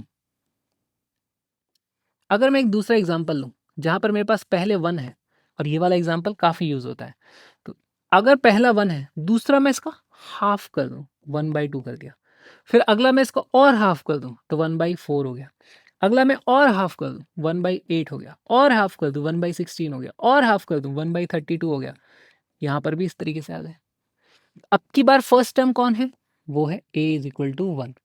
अब की बार कॉमन रेशियो क्या है, अब की बार हम हर बार हाफ करते जा रहे हैं, हाफ से मल्टीप्लाई करते जा रहे हैं, कॉमन रेशियो जाएगा 1/2। और जब भी हमारे पास कॉमन रेशियो 1/2 होता है दोस्तों, ऐसे में ये जो सीरीज होती है, ये पूरे इनको सबको आप ऐड करोगे ना, इनफाइनाइट टर्म्स को भी ऐड करो, आप ऐसे सोचो हर बार कुछ ना कुछ ऐड होता जा रहा है, इनफाइनाइट टर्म्स हैं, सब ऐड होती जा रही हैं, लेकिन वो इतने छोटे छोटे ऐड होते हैं कि इसकी कुछ इनफाइनाइट वैल्यू नहीं बनती, एक फाइनाइट वैल्यू बनती है, और इसीलिए बहुत इंपॉर्टेंट हो जाता है। तो उसको हम बोलते हैं एस इन्फिनिटी, उसको बोला जाता है। रुको, इसको साइड करना पड़ेगा मेरे को पहले, थोड़ा सा इन एग्जाम्पल्स को साइड कर लेता हूँ। ये लिख लेना, ये बहुत जगह यूज होने वाला है, ठीक है। उसको हम बोलते हैं एस इन्फिनिटी, इनफाइनाइट टर्म्स का सम। उसकी जो वैल्यू आती है, फॉर्मूला यही है बेसिकली, हमने n की वैल्यू इनफाइनाइट कर दी है। अगर r 1 से छोटा है तो 1 से छोटे नंबर की पावर इनफाइनाइट करते ना दोस्तों, वो 0 हो जाता है। तो यहाँ पर ही इसको 0 कर दो तो वो आ जाएगा, देखो 1 माइनस 0 हो गया, इधर a था, a 1 से मल्टीप्लाई हो गया a हो जाएगा, a आ गया, डिनोमिनेटर में क्या होगा 1 माइनस r, खत्म। और ये इम्पॉर्टेंट है, और इसकी एक कंडीशन है, कंडीशन क्या है, r must be lesser than 1, r 1 से छोटा होना ही चाहिए, होना ही चाहिए, होना ही चाहिए। लिख लो इसको, ये बहुत जगह यूज़ होता है, ये बहुत जगह यूज़ होगा ये वाला, ठीक है, बहुत जगह यूज़ होगा। चलो देखो, हमारे पास कुछ ये सीरीज़ है, इनका sum of the following infinite series हमें बताना है। यहाँ पर देखो, पहली बात तो कौन सी सीरीज़ है, एपी है कि जीपी है। यार ये जीपी देखिए, पहले यहाँ पर देखो, इस वाली को अगर मैं देखूँ, ए यानी इनिशियल टर्म मेरे पास थी 2, कॉमन रेशियो की बात करें तो किसी को भी डिवाइड कर दो, 1 डिवाइडेड बाई 2 कर दूंगा तो भी आ जाएगा, या फिर मैं ऐसे करता 1/2 डिवाइडेड बाय उससे पहले वाला 1, तो भी मेरे पास 1/2 आता, या मैं ऐसे करता 1/4 डिवाइडेड बाई 1/2, दोस्तों ये भी हाफ आता, सबकी सब वैल्यू हाफ आती, हमारे पास कॉमन रेशियो की वैल्यू हाफ है। ऐसे में इनफाइनाइट तक अगर मुझे जाना है, एस इन्फिनिटी की वैल्यू क्या होती है, a अपॉन 1 माइनस आर। ए की वैल्यू कितनी है, फर्स्ट टर्म 2 थी, divided by 1 minus common ratio कितना है 1/2। अब यहाँ पे गड़बड़ मत कर देना कैलकुलेशन में, 2 डिवाइडेड बाई 1 माइनस हाफ, खुद हाफ होता है, और इसकी वैल्यू जाती है 2 into 2/1 which is equal to 4। Infinite तक जोड़ते चलो, वैल्यू 4 आएगी जी। इनफाइनाइट नहीं हो रही है, भले इनफाइनाइट टर्म्स को जोड़ा था, वैल्यू फाइनाइट आई है। चलो यहाँ पे देखो, फर्स्ट टर्म बताओ कितनी है, फर्स्ट टर्म देख के बताओ, फर्स्ट टर्म की वैल्यू है a इज इक्वल टू 3, दिख रही है। कॉमन रेशियो अगर मुझे निकालना है, किन्हीं भी दो कॉन्जिक्यूटिव को डिवाइड कर दो, तो मैं इसको डिवाइड कर देता हूँ इससे, जो नेक्स्ट होता है ना उसको ऊपर रखते हैं, पहले वाली को नीचे रखते हैं। नेक्स्ट है यानी कि -3/2 को ऊपर रखेंगे, डिनोमिनेटर में पहले वाली आएगी 3। यहाँ से आप देखोगे इसको मैं क्या लिख सकता हूँ, माइनस ऐसे आ गया, 3/2 ये आ गया मल्टीप्लाइड बाई 1/3 है ना, ये 3/1 था, ठीक है, ये उधर जाकर रेसिप्रोकल हो गया, तो यहाँ से आ जाता है value -1/2। Correct, okay, common ratio negative हो सकता है, कोई बुरी बात नहीं है इसमें। सम ऑफ इनफाइनाइट टर्म्स, अब देखो ये 1 से छोटा है, 1 से छोटा है तो सही, 1 से छोटा है तो सही, इनफाइनाइट टर्म्स को हम ऐड करते चलें तो यहाँ पर हमारे पास वैल्यू आ जाती है a/1 - r। a की वैल्यू है हमारे पास 3/1 माइनस का 1/2 which is equal to 3/3/2। Correct, यानी कि आ जाता है 2। इसकी वैल्यू हमारे पास 2 आ जाती है। अच्छा, यहाँ पर दोस्तों और एक चीज़ है कि हमारे पास जो रेशियो की वैल्यू है ना, मैग्नीट्यूड 1 से छोटा होना चाहिए, ठीक है, नेगेटिव -5 नहीं हो सकता वो, तो छोटा सा करेक्शन कर लो और लिख लो इसको, लिख लो। एंड अब हमारे हैं दोस्तों लास्ट एक्सपोनेंट्स एंड लॉग, बस इतना सा बचा हुआ है, इतने से गौर करेंगे मज़ा आ जाएगा। एक्सपोनेंट तो बहुत आसान है, तुमको मालूम है एक्सपोनेंट्स क्या होते हैं। एक्सपोनेंट्स यानी कि हम बोल सकते हैं यार, इसका मतलब है पावर किसकी क्या चढ़ी हुई है, पावर किसकी क्या चढ़ी हुई है। जैसे सबसे सिंपल से स्टार्ट करते हैं यार, मेरे पास अगर x की पावर -1 लिखा हुआ है तो इसको मैं बोलूँगा भाई ये 1/x है ना, x की पावर 1। बेसिकली जब भी कभी पावर माइनस में होती है तो वहाँ पे हमें रेसिप्रोकल कर देना है। जैसे अगर मेरे पास इस तरीके से लिखा हुआ है a की पावर -5, इसको मैं क्या लिख सकता हूँ 1/a की पावर 5। रेसिप्रोकल कर देना है हमको यहाँ पर, एक चीज़ बस इतनी सी समझनी है। दूसरी तरफ हमारे पास अगर इधर से पावर को उधर करते हैं तो पावर रेसिप्रोकल हो जाती है। देखो समझो इसको इस तरीके से अगर x की power 2/3 is equal to y लिखा हुआ है, पावर को मैं उधर ले जाऊंगा तो पावर रेसिप्रोकल हो जाएगी, तो इसी को लिखा जा सकता है x is equal to y की पावर 2/3 था, अब ये हो जाएगा 3/2। करेक्ट, ठीक, कोई बात नहीं। अब देखो और देखो, मान लो मेरे पास लिखा हुआ है 2 की पावर 3 इज इक्वल टू 8 लिखा हुआ है, पावर को उधर ले जाएंगे तो पावर रेसिप्रोकल हो जाएगी, तो मैं क्या लिख सकता हूँ 2 इज इक्वल टू 8 की पावर 1/3। इसी को तो दोस्तों हम बोलते थे क्या होता था, ये अपने पास क्यूब रूट ऑफ 8 हुआ करता था। करेक्ट, यही चीज़ हुआ करती थी।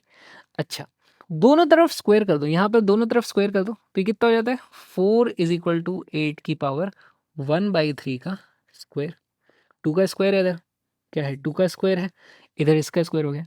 2 का स्क्वायर को आप 4 लिख सकते हो, और यहाँ पर दोस्तों जब भी ब्रैकेट के बाहर पावर होती है, अभी इसको फिर से बता दूंगा, तो ये मल्टीप्लाई हो जाती है, 2/3 हो जाएगा। ठीक है, यहाँ से मैं इसको फिर लिख सकता हूँ, पावर को इधर लेके आओ तो ये हो जाएगा 4 की पावर 3/2 इज इक्वल टू 8। तो ऐसे बहुत सारे कॉम्बिनेशन हो सकते हैं, पावर इधर उधर जाती रहती है, माइनस होती है तो रेसिप्रोकल हो जाता है, इसकी कुछ प्रॉपर्टीज़ होती हैं। पहले तुमको मैं ये सारी की सारी प्रॉपर्टीज़ लिखवाऊँ उससे पहले एक एग्जांपल करो, आओ एक सवाल करें। यहाँ पे हमारे पास है 2 की power x is equal to 32 लिखा है, तो दोस्तों इसको किस तरीके से अप्रोच करोगे, बहुत ही बेसिक से सवाल है यार ये। देखो 32 को भी मैं ना फैक्टराइज करूँगा तो ये क्या आ जाता है, 2 से डिवाइड करेंगे बचेगा मेरे पास 16, फिर 2 से डिवाइड करूँगा मेरे पास बचेगा 8, फिर 2 से डिवाइड करूँगा बचेगा मेरे पास 4, फिर 2 से डिवाइड करूँगा बचेगा 2।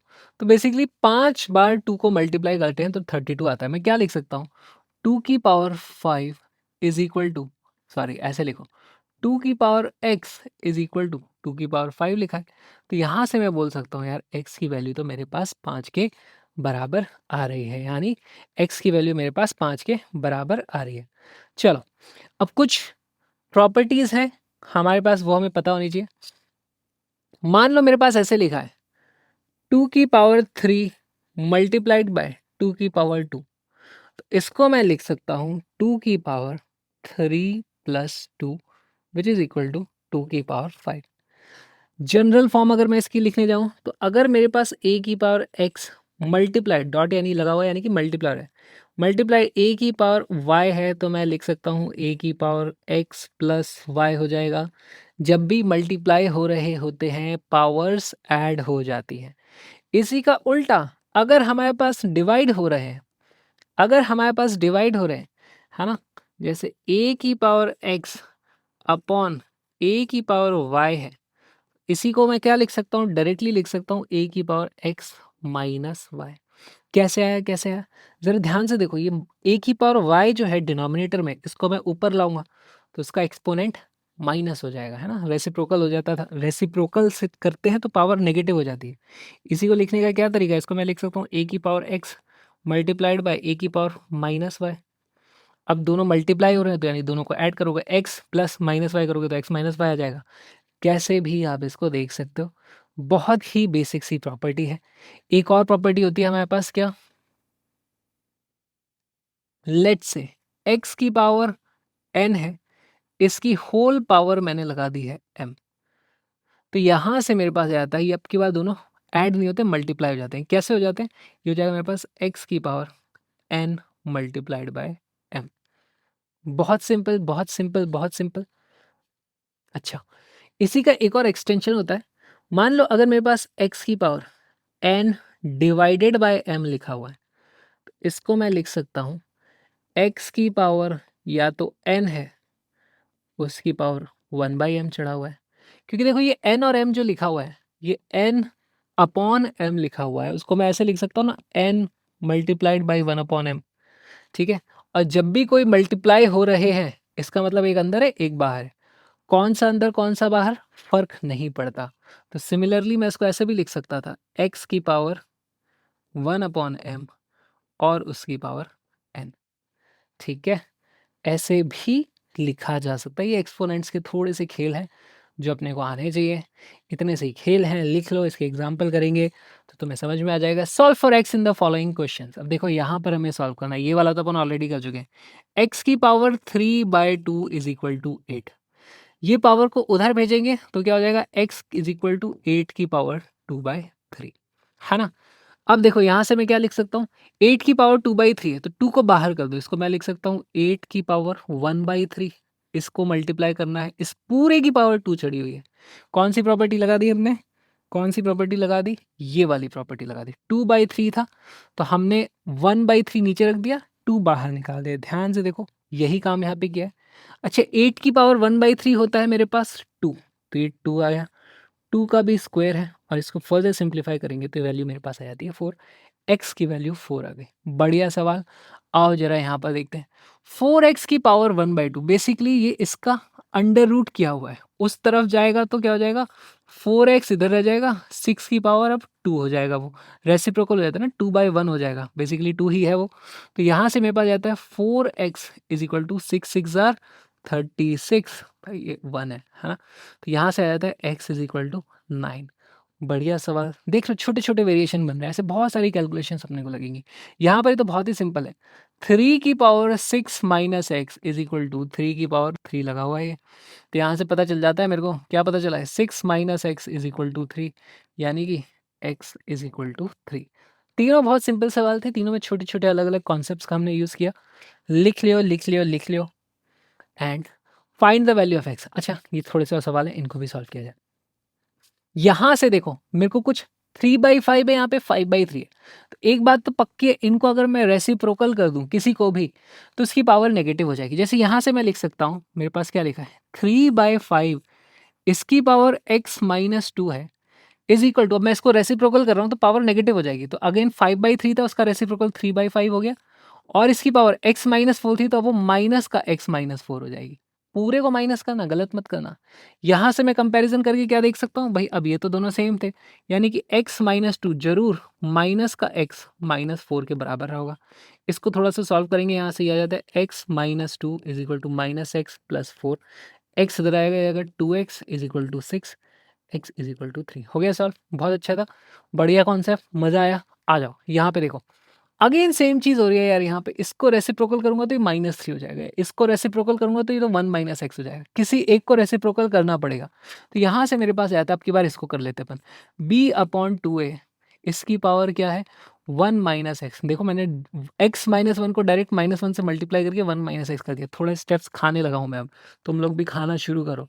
b/2a, खाना मत खाना भाई, स्टेप्स खाना है। यहाँ से पता चलता है 1 minus X is equal to 3, यानी कि मेरे पास x की वैल्यू कितनी आ जाती है, -2। इस तरीके से क्वेश्चंस सॉल्व हो जाएंगे। बहुत बढ़िया, बहुत बढ़िया, बहुत बढ़िया। आ जाओ, छोटा सा कॉन्सेप्ट है इन्फिनिटी का। इन्फिनिटी का अलग से नहीं है, एक्सपोनेंट्स में ही चलना है अपन। सांस ले लो, इन्फिनिटी देख लेते हैं। इन्फिनिटी एक ऐसी चीज है, एक्चुअली में तो होती नहीं है, बहुत बड़ा रिलेटिव टर्म है, ठीक है। तो अगर मैं बात करूं, ठीक है, 1 मीटर अगर मैं बात करें, is very very small compare to radius of the earth, ठीक है। तो यहां पर हम बोलेंगे कि वन कुछ भी नहीं है यार, रेडियस ऑफ अर्थ के आगे वन कुछ भी नहीं है, ऑलमोस्ट जीरो है। और दूसरी तरफ मैं क्या बोलूंगा, 1 metre is much much larger than radius of a nucleon, nucleus. Atom का न्यूक्लियस होता है, चुन्ना सा कितना सा होता है वो, है, उसकी कंपैरिजन में इन्फिनिटी है, इसके कंपैरिजन में जीरो है। तो यहाँ पे मैं बोल दूंगा भाई, यहाँ पे तो ये हमारे पास इन्फिनिटी हो गया, यहाँ पर सेम चीज़ जीरो थी। तो चेंज होती रहती है चीज़ें, ठीक है, फिजिक्स के हिसाब से चीज़ें बदलती रहती है, इट्स ऑल रिलेटिव, ठीक है, इट्स ऑल रिलेटिव। छोटी सी चीज़ है। तो हमारे काम की चीज़ क्या है, हमारे काम की चीज़ है यार, अगर मेरे पास कोई नंबर है, ठीक है, जैसे वो नंबर है, पहली बात तो वन, वन की कुछ भी पावर चढ़ा दो हमेशा वन ही रहता है। वन की पावर ज़ीरो चढ़ाओ, या वन की पावर इन्फिनिटी चढ़ाओ, या वन की पावर आप हैं -√2 चढ़ा दो, माइनस में नहीं चढ़ाएंगे, कुछ भी चढ़ा दो, -√2 चढ़ा दो, हमेशा ये वन ही होता है, उसका कुछ नहीं बदलता। अगर जो वन से वो थोड़ा सा बड़ा हो गया, अगर वन से वो थोड़ा सा बड़ा हो गया, 1.0001, अगर मैं इसकी पावर इन्फिनिटी कर दूं, यानी कि बहुत सारी बार, वन से थोड़ा सा बड़ा, उसको बहुत सारी बार मल्टीप्लाई कर रहा हूँ, तो भाई ये इन्फिनिटी हो जाता है। अगर वन से थोड़ा सा छोटा, यानी कि 0.9999 ले लूँ, उसकी पावर इनफाइनाइट कर रहा हूँ, तो ये जीरो हो जाएगा, ठीक है। वन वन रहता है, वन से बड़ा इनफाइनाइट बार मल्टीप्लाई करोगे तो इनफाइनाइट, वन से छोटा इनफाइनाइट मल्टीप्लाई करोगे तो जीरो, ठीक है। एग्जैक्टली नहीं होता है, ये हम बोलते हैं ये 10 to 0 हो जाता है ना, 10 to इन्फिनिटी होता है, उसके बराबर होने लगता है, एग्जैक्टली नहीं होता है। अच्छा, कुछ और चीज़ें हैं, जैसे अगर वन प्लस इनफाइनाइट करते हैं, एक सागर में जाके एक लोटा डाले हो, इसको इग्नोर कर दो, सी लेवल नहीं बढ़ता। वहीं थोड़ा सा इसको घुमा के लिख दूंगा, 1+1/इन्फिनिटी कर दें। अब देखो, ये बहुत बड़ा डिनोमिनेटर है, तो ये ओवरऑल जो चीज़ आई है, ये जो ओवरऑल जो चीज़ आई है, इसको इग्नोर कर दो, ठीक है, इसको इग्नोर कर दो। तो ये अप्रॉक्सीमेटली वन के बराबर हो जाएगा, इसमें ये अप्रॉक्सीमेटली इन्फिनिटी के बराबर हो जाएगा। कुछ इन्फिनिटी के बेसिक बेसिक से कॉन्सेप्ट्स अपने यहाँ पर चल रहे हैं, ठीक है। और एक चीज़, हाँ, 1/इन्फिनिटी वैसे तो बता दिया मैंने, 1/इन्फिनिटी है तो आप उसको अप्रॉक्सीमेटली ज़ीरो मान सकते हो। तो ये कुछ चीज़ें हैं दोस्तों, ये आप लोगों को लिख लेनी है।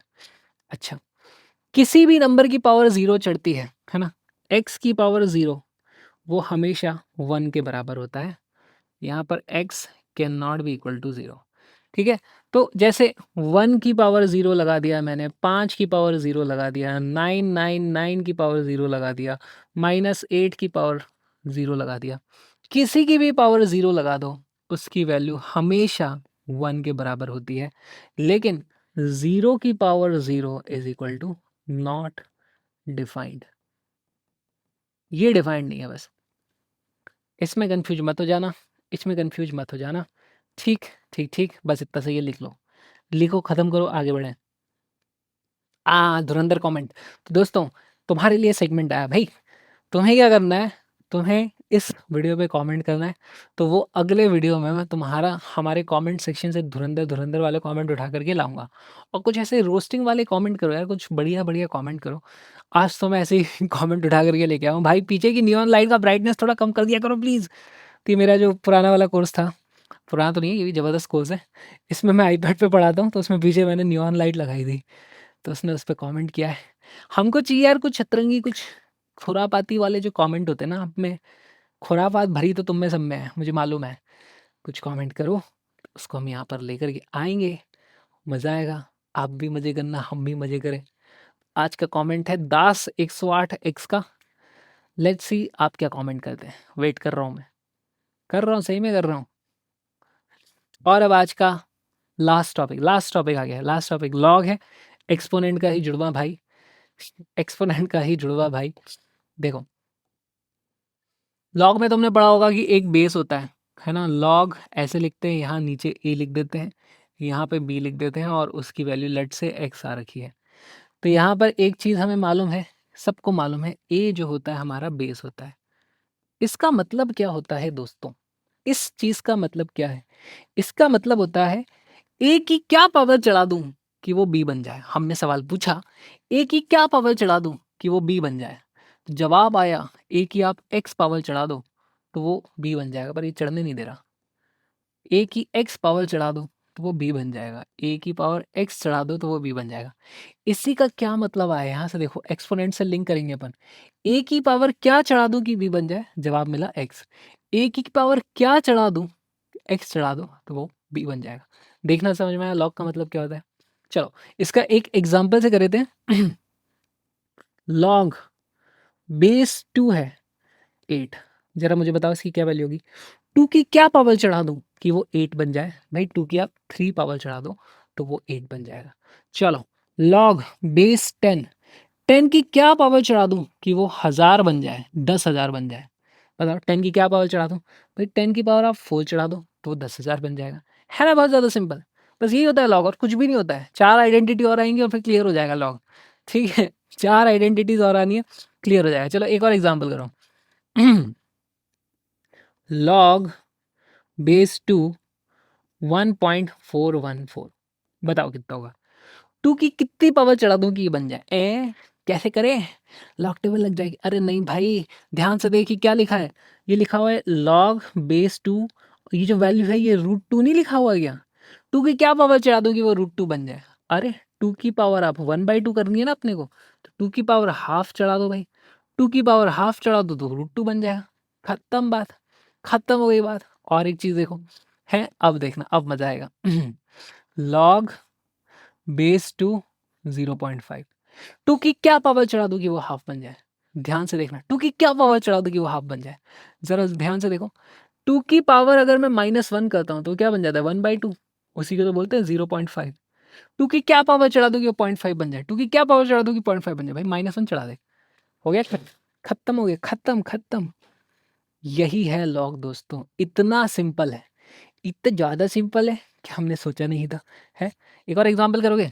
लॉग बेस 5 125, बताओ 5 की क्या पावर चढ़ा दूंगी 125 बन जाए। 3 चढ़ा दे भाई, खत्म करो।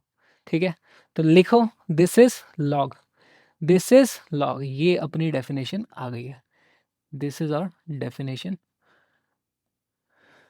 और बाकी सब एग्जांपल है। लिख लो लिख लो लिख लो, लिखे लिखे लिखे, लिख लिया। चलो कुछ क्वेश्चन है, बहुत सिंपल है। अभी तक हमने जो लॉग के बारे में सीखा उसी पे बेस्ड क्वेश्चन है। चलो लॉग 2x, अच्छा यार एक काम करो, वीडियो को पॉज करो, पहले तुम सॉल्व करने की कोशिश करो। वीडियो को पॉज करो, क्वेश्चन को सॉल्व करो।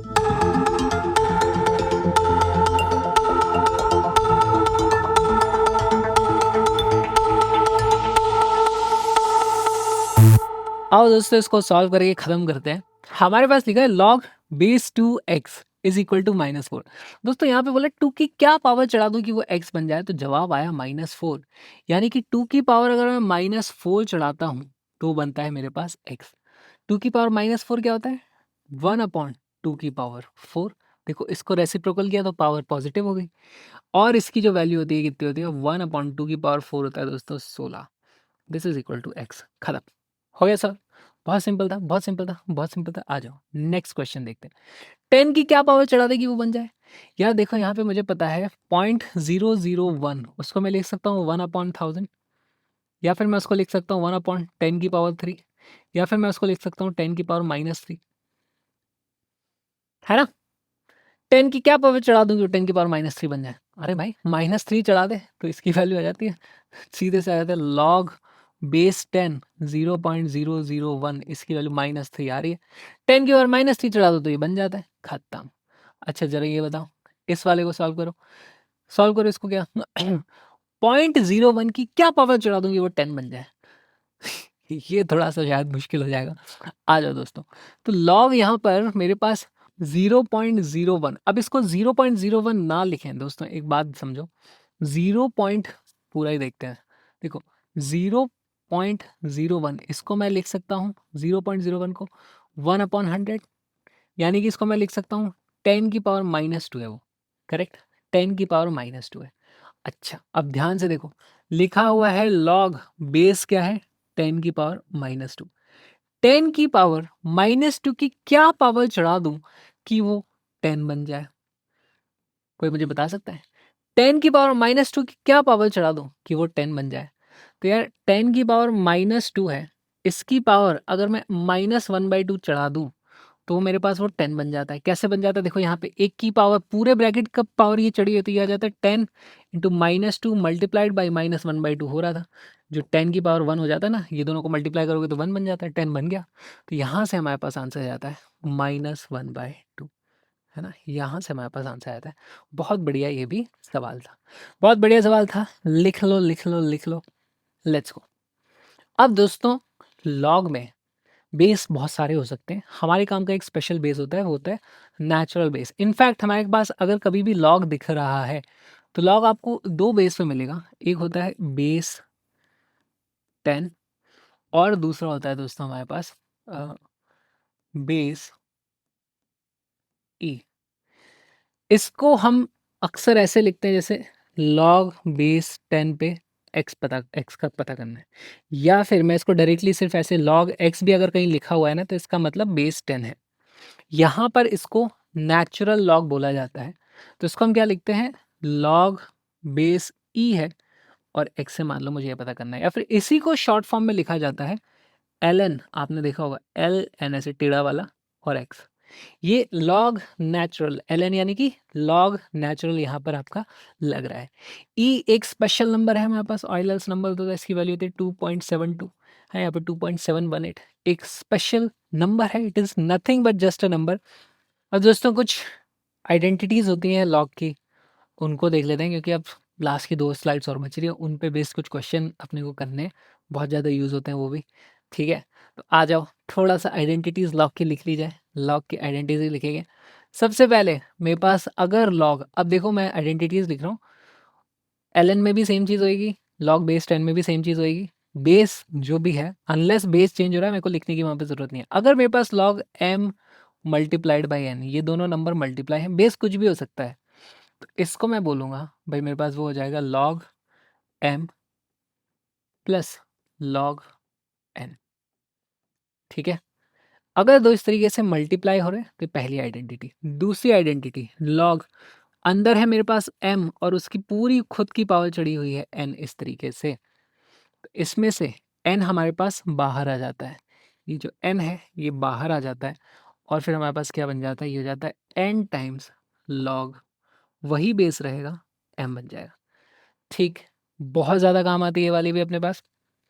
अगर मेरे पास इसी की एक और बन करके आती है, मान लो इस तरीके से लिखा है log m divided by n है, तो क्या बन जाता है? यहाँ पे m प्लस n हुए थे क्योंकि मल्टीप्लाई हो रहे थे, अब की बार डिवाइड है तो वो माइनस हो जाएगी, ये बन जाएगा मेरे पास log m minus log n। Clear, clear, clear, clear. अच्छा, एक और आइडेंटिटी लिखो, चल तो जा रही यार। अगर मेरे पास ऐसे लिखा हुआ है लॉग a के बेस पर b, है ना? अब देखना दोस्तों, यहाँ पर मेरे को अगर बेस चेंज करना है तो लॉग, ऊपर b था ऊपर b लिख दो, डिनोमिनेटर में लिखो लॉग, नीचे a था तो यहाँ पे भी a लिख दो। और अब की बार जो बेस है, आप कोई भी अपने मन से नया बेस लगा सकते हो। लेट्स से हमने बेस ले लिया c, c यहाँ पर इस तरीके से। तो अगर अपने को बेस चेंज करने होते हैं तो ये वाली आइडेंटिटी लगती है। और एक चीज़ देखो, अगर मेरे पास इस तरीके से लिखा है log a to the base b multiplied by, है ना, ये पूरा का पूरा मल्टीप्लाई हो रहा है, किससे मल्टीप्लाई हो रहा है? Log b to the base c। ध्यान से देखना, a to the base b और log b to the base c दोनों मल्टीप्लाई हो रहा है। तो यहाँ पे ये जो पूरा का पूरा है ना, इसको हम गायब कर सकते हैं। ये जो पूरा का पूरा है, इसको उड़ा दो। देखो इधर भी b था, लॉग b था, ठीक है? यहाँ से हमारे पास इसकी जो वैल्यू आ जाती है वो आ जाती है लॉग, बचेगा क्या? बेस a था, इधर c है, बेस a है, इधर हमारे पास c है, करेक्ट? इस तरीके से भी आप चीज़ें कर सकते हो।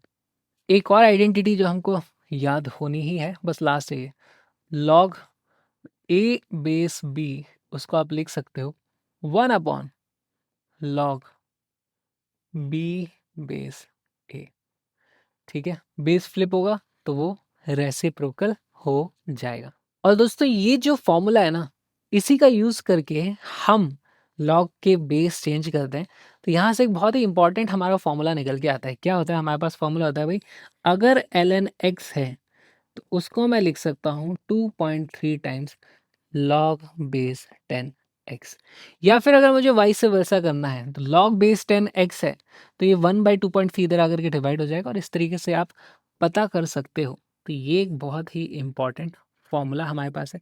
डेरिवेशन कहाँ से आता है, यहीं से आता है। इनफैक्ट आप देख भी लो, तो अगर मेरे पास ऐसे लिखा हुआ है मान लो मेरे पास लिखा है ln x, तो उसको मैं क्या लिख सकता हूँ, लॉग ई, नेचुरल बेस पे x लिखा हुआ था, इसी को मैं लिख सकता हूँ यार लॉग बेस ई पे 10 लगा दो, मल्टीप्लाई कर दो लॉग बेस 10 पे x। करेक्ट, कैसे किया यार, यहाँ पे ध्यान से देखो, b लॉग b था, ऐसे यहाँ पर अब की बार हमारे पास क्या हो चुका है 10 लॉग 10, ये पूरा का पूरा गायब होकर के लॉग बेस ई पे x आ जाता। करेक्ट, और ये जो मेरे पास वैल्यू है, अब ध्यान से देखना, यहाँ पे ये जो वैल्यू है ये एक फिक्स वैल्यू होती है। देखो दोस्तों, ई एक नंबर है 2.7 हमारे पास, उसकी कुछ पावर चढ़ाने से 10 भी आता है ना, स्क्वायर करने से नहीं आता, थोड़ी ज़्यादा होती है वैल्यू। 2.3 एक्चुअली वो नंबर है, तो ये जो लिखा हुआ है ये एक्चुअली लिखा हुआ है 2.3, और ये एल लॉग बेस 10 है, तो यहाँ पे लॉग बेस 10 एक्स हमारे पास आ चुका है। तो जो था हमारे पास क्या था, इधर क्या लिखा था एल एन एक्स, उसकी वैल्यू अब हो जाती है 2.3 टाइम्स लॉग एक्स। कई बार हमें बेस चेंज करना पड़ता है नेचुरल लॉग लॉग और बेस 10 में, तो ये हमारे पास फॉर्मूला है, वही चीज़ हमने यहाँ पर लिखी हुई है। ठीक है, तो ये सारी आइडेंटिटीज़ हैं लॉग की, लिख लो, फिर उसके बाद इसके कुछ क्वेश्चन करेंगे तो तुम्हें लॉग तब क्लियर होगा। दोस्तों इस क्वेश्चन को सॉल्व करें इससे पहले कुछ वैल्यूज़ हैं लॉग की जो आपको याद होनी चाहिए। जैसे हमारे पास लॉग बेस 10 पे अगर 2 है, लॉग बेस 10 पे अगर हमारे पास 3 है, तो ये वैल्यू होती है 0.3, ये वाली वैल्यू होती है 0.46 होती है, 47748 ले लो यार लॉग। अच्छा, फिर नेचुरल लॉग ln 2 की वैल्यू होती है 0.693, ln ऑफ 3 होती है उसकी वैल्यू 1.1, और हमारे पास ln 10, ये तो अपन देख ही चुके हैं, ln 10 की जो वैल्यू होती है वो होती है 2.303। ln 10 का अपन ने कहाँ पे यूज़ किया था, ln 10 का अपन ने यहाँ पे यूज़ किया था, देखो लॉग बेस नेचुरल 10, ln 10 की वैल्यू 2.3 हम ऑलरेडी यूज़ कर चुके हैं। तो ये कुछ वैल्यूज़ हैं, इनको आपको याद कर लेना है। सबसे ज़्यादा अपने कौन सी काम आएगी, ये वाली, इसको याद ज़रूर रख लेना। बाकी ये फिर अब देखो इनका यूज़ करके हमें ये वाले इवैल्यूएट करने हैं, कुछ फटाक से इवैल्यूएट करेंगे। आ जाओ, हमारे पास लिखा हुआ है लॉग बेस 10 20। तो दोस्तों इसको किस तरीके से लेके आएंगे, इसको मैं पहले लिखूंगा लॉग बेस 10 है, अंदर मेरे पास 20, उसको मैं 2 मल्टीप्लाइड बाई 10 कर लेता हूँ, कुछ नहीं गड़बड़ है। ओके, कभी भी दो मल्टीप्लाई होते हैं लॉग प्लस हो जाते हैं, जैसे यहाँ पे बन जाएगा मेरे पास log base 10 2 plus log base 10 कितना हो जाएगा 10। ओके, अच्छा 10 की क्या पावर चढ़ा दूं कि वो 2 बन जाए, 10 की क्या पावर चढ़ा दूं कि वो 2 बन जाए, भाई वो तो वैल्यू है 0.3, इसीलिए वैल्यूज याद होनी चाहिए। प्लस 10 की क्या पावर चढ़ा दूं वो 10 बन जाए, वो तो 1 होता है, तो यहाँ से आ जाता है मेरे पास 1.3 आंसर, खत्म। चलो नेक्स्ट आते हैं, हमारे पास नेक्स्ट पूछ रहे हैं लॉग 10 10 की क्या पावर चढ़ा दूं कि वो √18 बन जाए। देखो दोस्तों ये बहुत ही ज़बरदस्त सवाल है, इसमें तुम्हारे बहुत सारे कॉन्सेप्ट लगा देंगे। लॉग बेस 10 पर है मेरे पास 18 की पावर 1/2। जब भी कोई इस तरीके की वैल्यू होती है, इसकी पावर में जो है वो बाहर आ जाता है, आपको मालूम होगा। तो यहाँ से मेरे पास ये हो जाता है हाफ मल्टीप्लाइड बाय, अब यहाँ पर देखो मैं लॉग बेस 10 अंदर 18 है, 18 को भी मैं कैसे लिख सकता हूँ 2 × 3 का स्क्वायर। करेक्ट, यही चीज़ यहाँ पर लिखी हुई है। इसी को देखो हाफ बाहर है, यहाँ पर अब इनको फिर से खोलेंगे तो ये बन जाता है मेरे पास लॉग बेस 10 पर है 2 प्लस मल्टीप्लाई हो रहे थे तो ये बन जाए मेरे पास लॉग बेस 10 पर है 3 का स्क्वायर। करेक्ट, अब ये 3 का स्क्वायर है वो भी 2 बाहर आ जाएगा। करेक्ट, तो यहाँ से देखो हाफ अच्छा लॉग बेस 10 की क्या पावर चढ़ा दूँ वो 2 बन जाता है, वो है वैल्यू 0.3। तो ये तो आया था मेरे पास 0.3 प्लस ये 2 इधर आ जाएगा आगे, फिर बचेगा क्या मेरे पास लॉग बेस 10 पे 3। 10 की क्या पावर चढ़ा दें वो 3 बन जाए, वो वैल्यू है दोस्तों 0.48, तो ये हो जाता है 0.48। करेक्ट। अब यहाँ से मेरे पास वैल्यू आ जाती है, ये मल्टीप्लाई होकर के हो जाएगा 0.15 प्लस ये 2 से हाफ कट जाएगा और ये बन जाएगा 0.48। तो ये बन जाता है मेरे पास 0.48 से 0.58 0.63। ध्यान से देखो सॉल्व होकर के आ गया ये। इसका मतलब क्या है यार, 10 की क्या पावर चढ़ा दूं कि वो √18 बन जाए। तो यहाँ से मैं लिख सकता हूँ भाई अगर आप 10 की पावर 0.63 चढ़ा दोगे तो वो √18 बन जाएगा। चेक कर लेना अपने कैलकुलेटर पे, ये लॉग की मतलब होती है। यहाँ पर दोस्तों देखो 10 की पावर अगर मैं 1.3 चढ़ा दूं तो वो अप्रॉक्सीमेटली हमारे 20 बन जाता है। अप्रॉक्सीमेटली क्यों? क्योंकि यहाँ पे कुछ अप्रॉक्सीमेशन कर दी ना हमने, तो अप्रॉक्सीमेटली इसका ये मतलब होता है। इस तरीके से लॉग के क्वेश्चंस किए जाते हैं। लिख लो इसको, लिख लो लिख लो। एक क्वेश्चन और करेंगे थोड़ा सा सिंप्लीफाई। गाइस पहले तो मैं तुम्हें जादू दिखाता हूँ। मेरे कपड़े चेंज हो गए और मेरे बाल भी बहुत घटिया कट चुके हैं, पता नहीं क्यों। लेकिन आ जाओ इस सवाल को सॉल्व करते हैं। लॉग बेस 3 एक्स की पावर 8। तो देखो यहाँ पे हम आइडेंटिटीज का यूज करके ये जो 8 है उसको हम आगे लेके आ सकते हैं, क्योंकि एक्स की पावर चिड़ी है तो यही चीज बन जाती है हमारा 8। 8 बाहर आ गया, अंदर क्या रह जाएगा हमारे पास लॉग था, बेस 3 था और एक्स है इज इक्वल टू 16। इस तरीके से आ गया। अब यहाँ पे हमारे पास क्लियरली भाई यहाँ से ही कट जाएगा, इस तरीके से 8 से ही कट जाता है 2 टाइम्स और हमारे पास वैल्यू क्या आ जाती है log base 3 x is equal to 2। 3 की क्या पावर चढ़ा दूं कि वो x बन जाए? तो जवाब आया 2। यानी कि 3 की पावर अगर मैं 2 चढ़ा दूं तो वो x बन जाता है। करेक्ट, इसका तो ये मतलब होता है। और यहाँ से अपने पास x की वैल्यू आती है भाई 9। बहुत सिंपल तरीके से सॉल्व हो गया, बहुत ही ज़्यादा सिंपल तरीके से सॉल्व हो गया। चलो next question, next question, next question. या फिर यार इसी को देखो इस तरीके से भी देख सकते हो। 3 की क्या पावर चढ़ा दूं कि वो x की पावर 8 बन जाता है? तो जवाब मिला 16। थोड़ा कॉम्प्लिकेटेड है ये वाला, है ना, देखना। हम तो सिंपल तरीका तो ये 3 की क्या पावर चढ़ा दूं कि वो बन जाता है x की पावर 8। तो जवाब आया कि 3 की पावर आप 16 चढ़ा दो। तो यहाँ से भी हमको इस तरीके से कोई रिलेशन देखने को मिल गया। अब इनकी जो प्रॉपर्टीज होती है उससे हमें क्या पता चलता है भाई, इसकी पावर 8 है उसे इधर लेके आएंगे तो ये क्या बन जाएगा 3 की पावर 16 जो है उसकी टोटल पावर 1/8 हो जाएगा। ये अपने पास x हो जाता है। यहाँ पर अब ये दो पावर्स मल्टीप्लाई होंगे तो 3 की power 16 multiplied by 1/8 is equal to x हो जाएगा। यानी 3 की power 2 is equal to x हो जाएगा। और यहाँ से भी दोस्तों 9 इज इक्वल टू एक्स निकल के आ जाता है। आंसर सेम आया है, करने के तरीके अलग अलग हो गए। तो लिख लो लिख लो लिख लो। एंड नेक्स्ट क्वेश्चन यहाँ पे देखो, बहुत इंटरेस्टिंग सवाल है। लॉग की बहुत सारी प्रॉपर्टीज यूज होते हैं और इसमें देखना दो तरीके से करेंगे। अगेन बेस 10 है, लॉग ऐड हो रहे हैं यानी अंदर वाले मल्टीप्लाई हो जाएंगे। तो ये आ जाता है मेरे पास log base 10 25 multiplied by 40। Correct, क्योंकि अगर मल्टीप्लाई होते तो प्लस हो जाता है लॉग में, तो यहाँ पर मल्टीप्लाई हो गया। ये बन जाता है लॉग बेस 10 और ये क्या आ जाता है 25 इंटू 40 आ जाता है मेरे पास 1000। 10 की क्या पावर चढ़ा दूं कि वो 1000 बन जाए? तो भाई आंसर आया 10 की पावर 3 कर दो 1000 हो जाता है। बहुत बढ़िया। आओ इसको दूसरी तरीके से सॉल्व किया जाए, दूसरे तरीके से सॉल्व करें। यार मैं पहले इसको इवैल्यूएट करूं फिर इसको इवैल्यूएट करता हूं। तो यहाँ से आता है मेरे पास लॉग बेस 10, ये लिखा हुआ है 5 का स्क्वायर प्लस लॉग बेस 10 40 लिखा हुआ है ना, इसको मैं लिख दूं 4 मल्टीप्लाइड बाय 10 इस तरीके से। यहाँ देखो स्क्वायर था 2 बाहर आ जाएगा 2 लॉग 5। अब मैं बेस 10 नहीं लिख रहा, सब जगह बेस 10 ही है अपने पास। Correct, okay. Plus log base 10 पे ये 4 है तो यहाँ पे लिख दूंगा मैं लॉग 4 प्लस लॉग 10। करेक्ट, सब में बेस 10 लगा हुआ है। अच्छा ये 4 है, इसको मैं क्या लिख सकता हूँ log base sorry base two 10 ये 2 का स्क्वायर था तो 2 को बाहर ले आते हैं, इस तरीके से भी हम इसको लिख सकते हैं। यहाँ से देखो अब दोस्तों, अगर लॉग बेस 2 की वैल्यू तो मुझे पता है 0.3 होती है तो ये हो जाता है 2 इंटू 0.3, 2 इंटू 0.3। लॉग बेस 10 पे 10 10 की पावर क्या चढ़ा दे 10 बनता है तो वो तो भाई 1 ही होता है। करेक्ट। अगर मुझे किसी तरीके से लॉग 5 की वैल्यू पता है, जरा चेक कर लेता हूँ यार। लॉग 5 की वैल्यू होती है 0.7 के आसपास। करेक्ट, तो यहाँ से ये आ गया। तो अब देखो यहाँ पर इसको आप सॉल्व करें, 2 इंटू 0.7 प्लस 2 इंटू 0.3 क्या होगा, 2 इंटू 1 प्लस 1, ये भी टोटल आ जाता है 3। आंसर यहाँ भी 3 आया था, यहाँ पे भी 3 आया, यहाँ डायरेक्ट सॉल्व हो गया चुटकियों में, दिमाग लगा लिया हमने। तो यहाँ पे वैल्यूज टेबल्स की यूज करनी पड़ी, log 5 देखना पड़ा, log 2 देखना पड़ा, इस तरीके से अपन ने सॉल्व किया।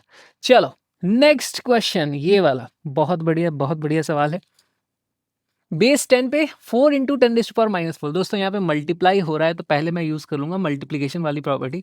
अब देखो बेस 10 नहीं लिख रहा मैं बार बार, log 4 प्लस log 10⁻⁻4। करेक्ट, इतना समझ में आया। यहाँ से 4 को मैं लिख दूंगा 2 log 2, क्योंकि 4 को हम क्या लिख सकते हैं, 2 का स्क्वायर था, स्क्वायर बाहर आ जाता है, प्लस यहाँ से जो भी पावर थी वो बाहर हो जाती है, तो अब की बार -4 पावर चढ़ी हुई थी तो वो बाहर आएगी, अंदर आ जाएगा खाली 10।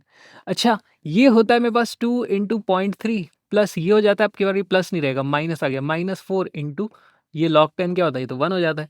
यहाँ से मेरे पास वैल्यू हो जाती है 0.6 -4 which is equal to -3.4। This is the correct answer. तो इस तरीके से अपन लॉग के क्वेश्चंस को सॉल्व करते हैं। और दोस्तों लास्ट चीज बची है अपनी, एंटी लॉग। क्या होता है यार एंटी लॉग? कुछ भी नहीं होता, सिंपल सी चीज है। अगर मुझे किसी ने बोला है, अपन इनफैक्ट यूज कर रहे हैं इसको बहुत देर से, मुझे किसी ने बोला यार मेरे को एक बात बताओ, अगर लिखा है log बेस a, यहाँ पे b लिखा हुआ है, इज इक्वल टू c, तो इसका मतलब क्या होता है कि a की क्या पावर चढ़ाओगी वो b बन जाए। तो अजय वाह वाह सी चढ़ा दो। तो हमने कहा यार एक काम करो, ये जो भी वैल्यू है, ए की पावर इसको चढ़ा ही दो। तो इधर भी ये जो भी वैल्यू था उसको ए की पावर हम चढ़ा ही देंगे, और यहाँ से हमें लॉग की पावर पता है यार, ये आ जाएगा, क्या हो जाएगा, ए की पावर क्या चढ़ा दूंगी वो बी बन जाए, वही चीज़ ए की पावर मैंने चढ़ा भी दी, तो यहाँ पे अपने पास ये बी आ जाएगा और ये आ जाएगा ए की पावर सी। अरे ए की पावर सी, कुछ नई चीज़ नहीं है, वही लॉग को उल्टे तरीके से लिख दो तो एंटी लॉग बन जाता है। लिखना चाहो तो लिख लो, इसका ज़्यादा कोई यूज़ पड़ता नहीं है, कोई अपने फिजिक्स में इसकी कोई खास ज़रूरत पड़ती नहीं है। ऑलराइट दोस्तों, आज के लिए बस इतना ही है। आई होप तुम लोग को पसंद आया होगा ये वाला लेक्चर, और बेसिक मैथ के 2 लेक्चर और होने वाले हैं, तो उनमें अपन और क्वेश्चंस वगैरह प्रैक्टिस करेंगे। तब तक के लिए चैनल को सब्सक्राइब कर लो, और मिलते हैं अगले वीडियो में। See you next time, bye bye.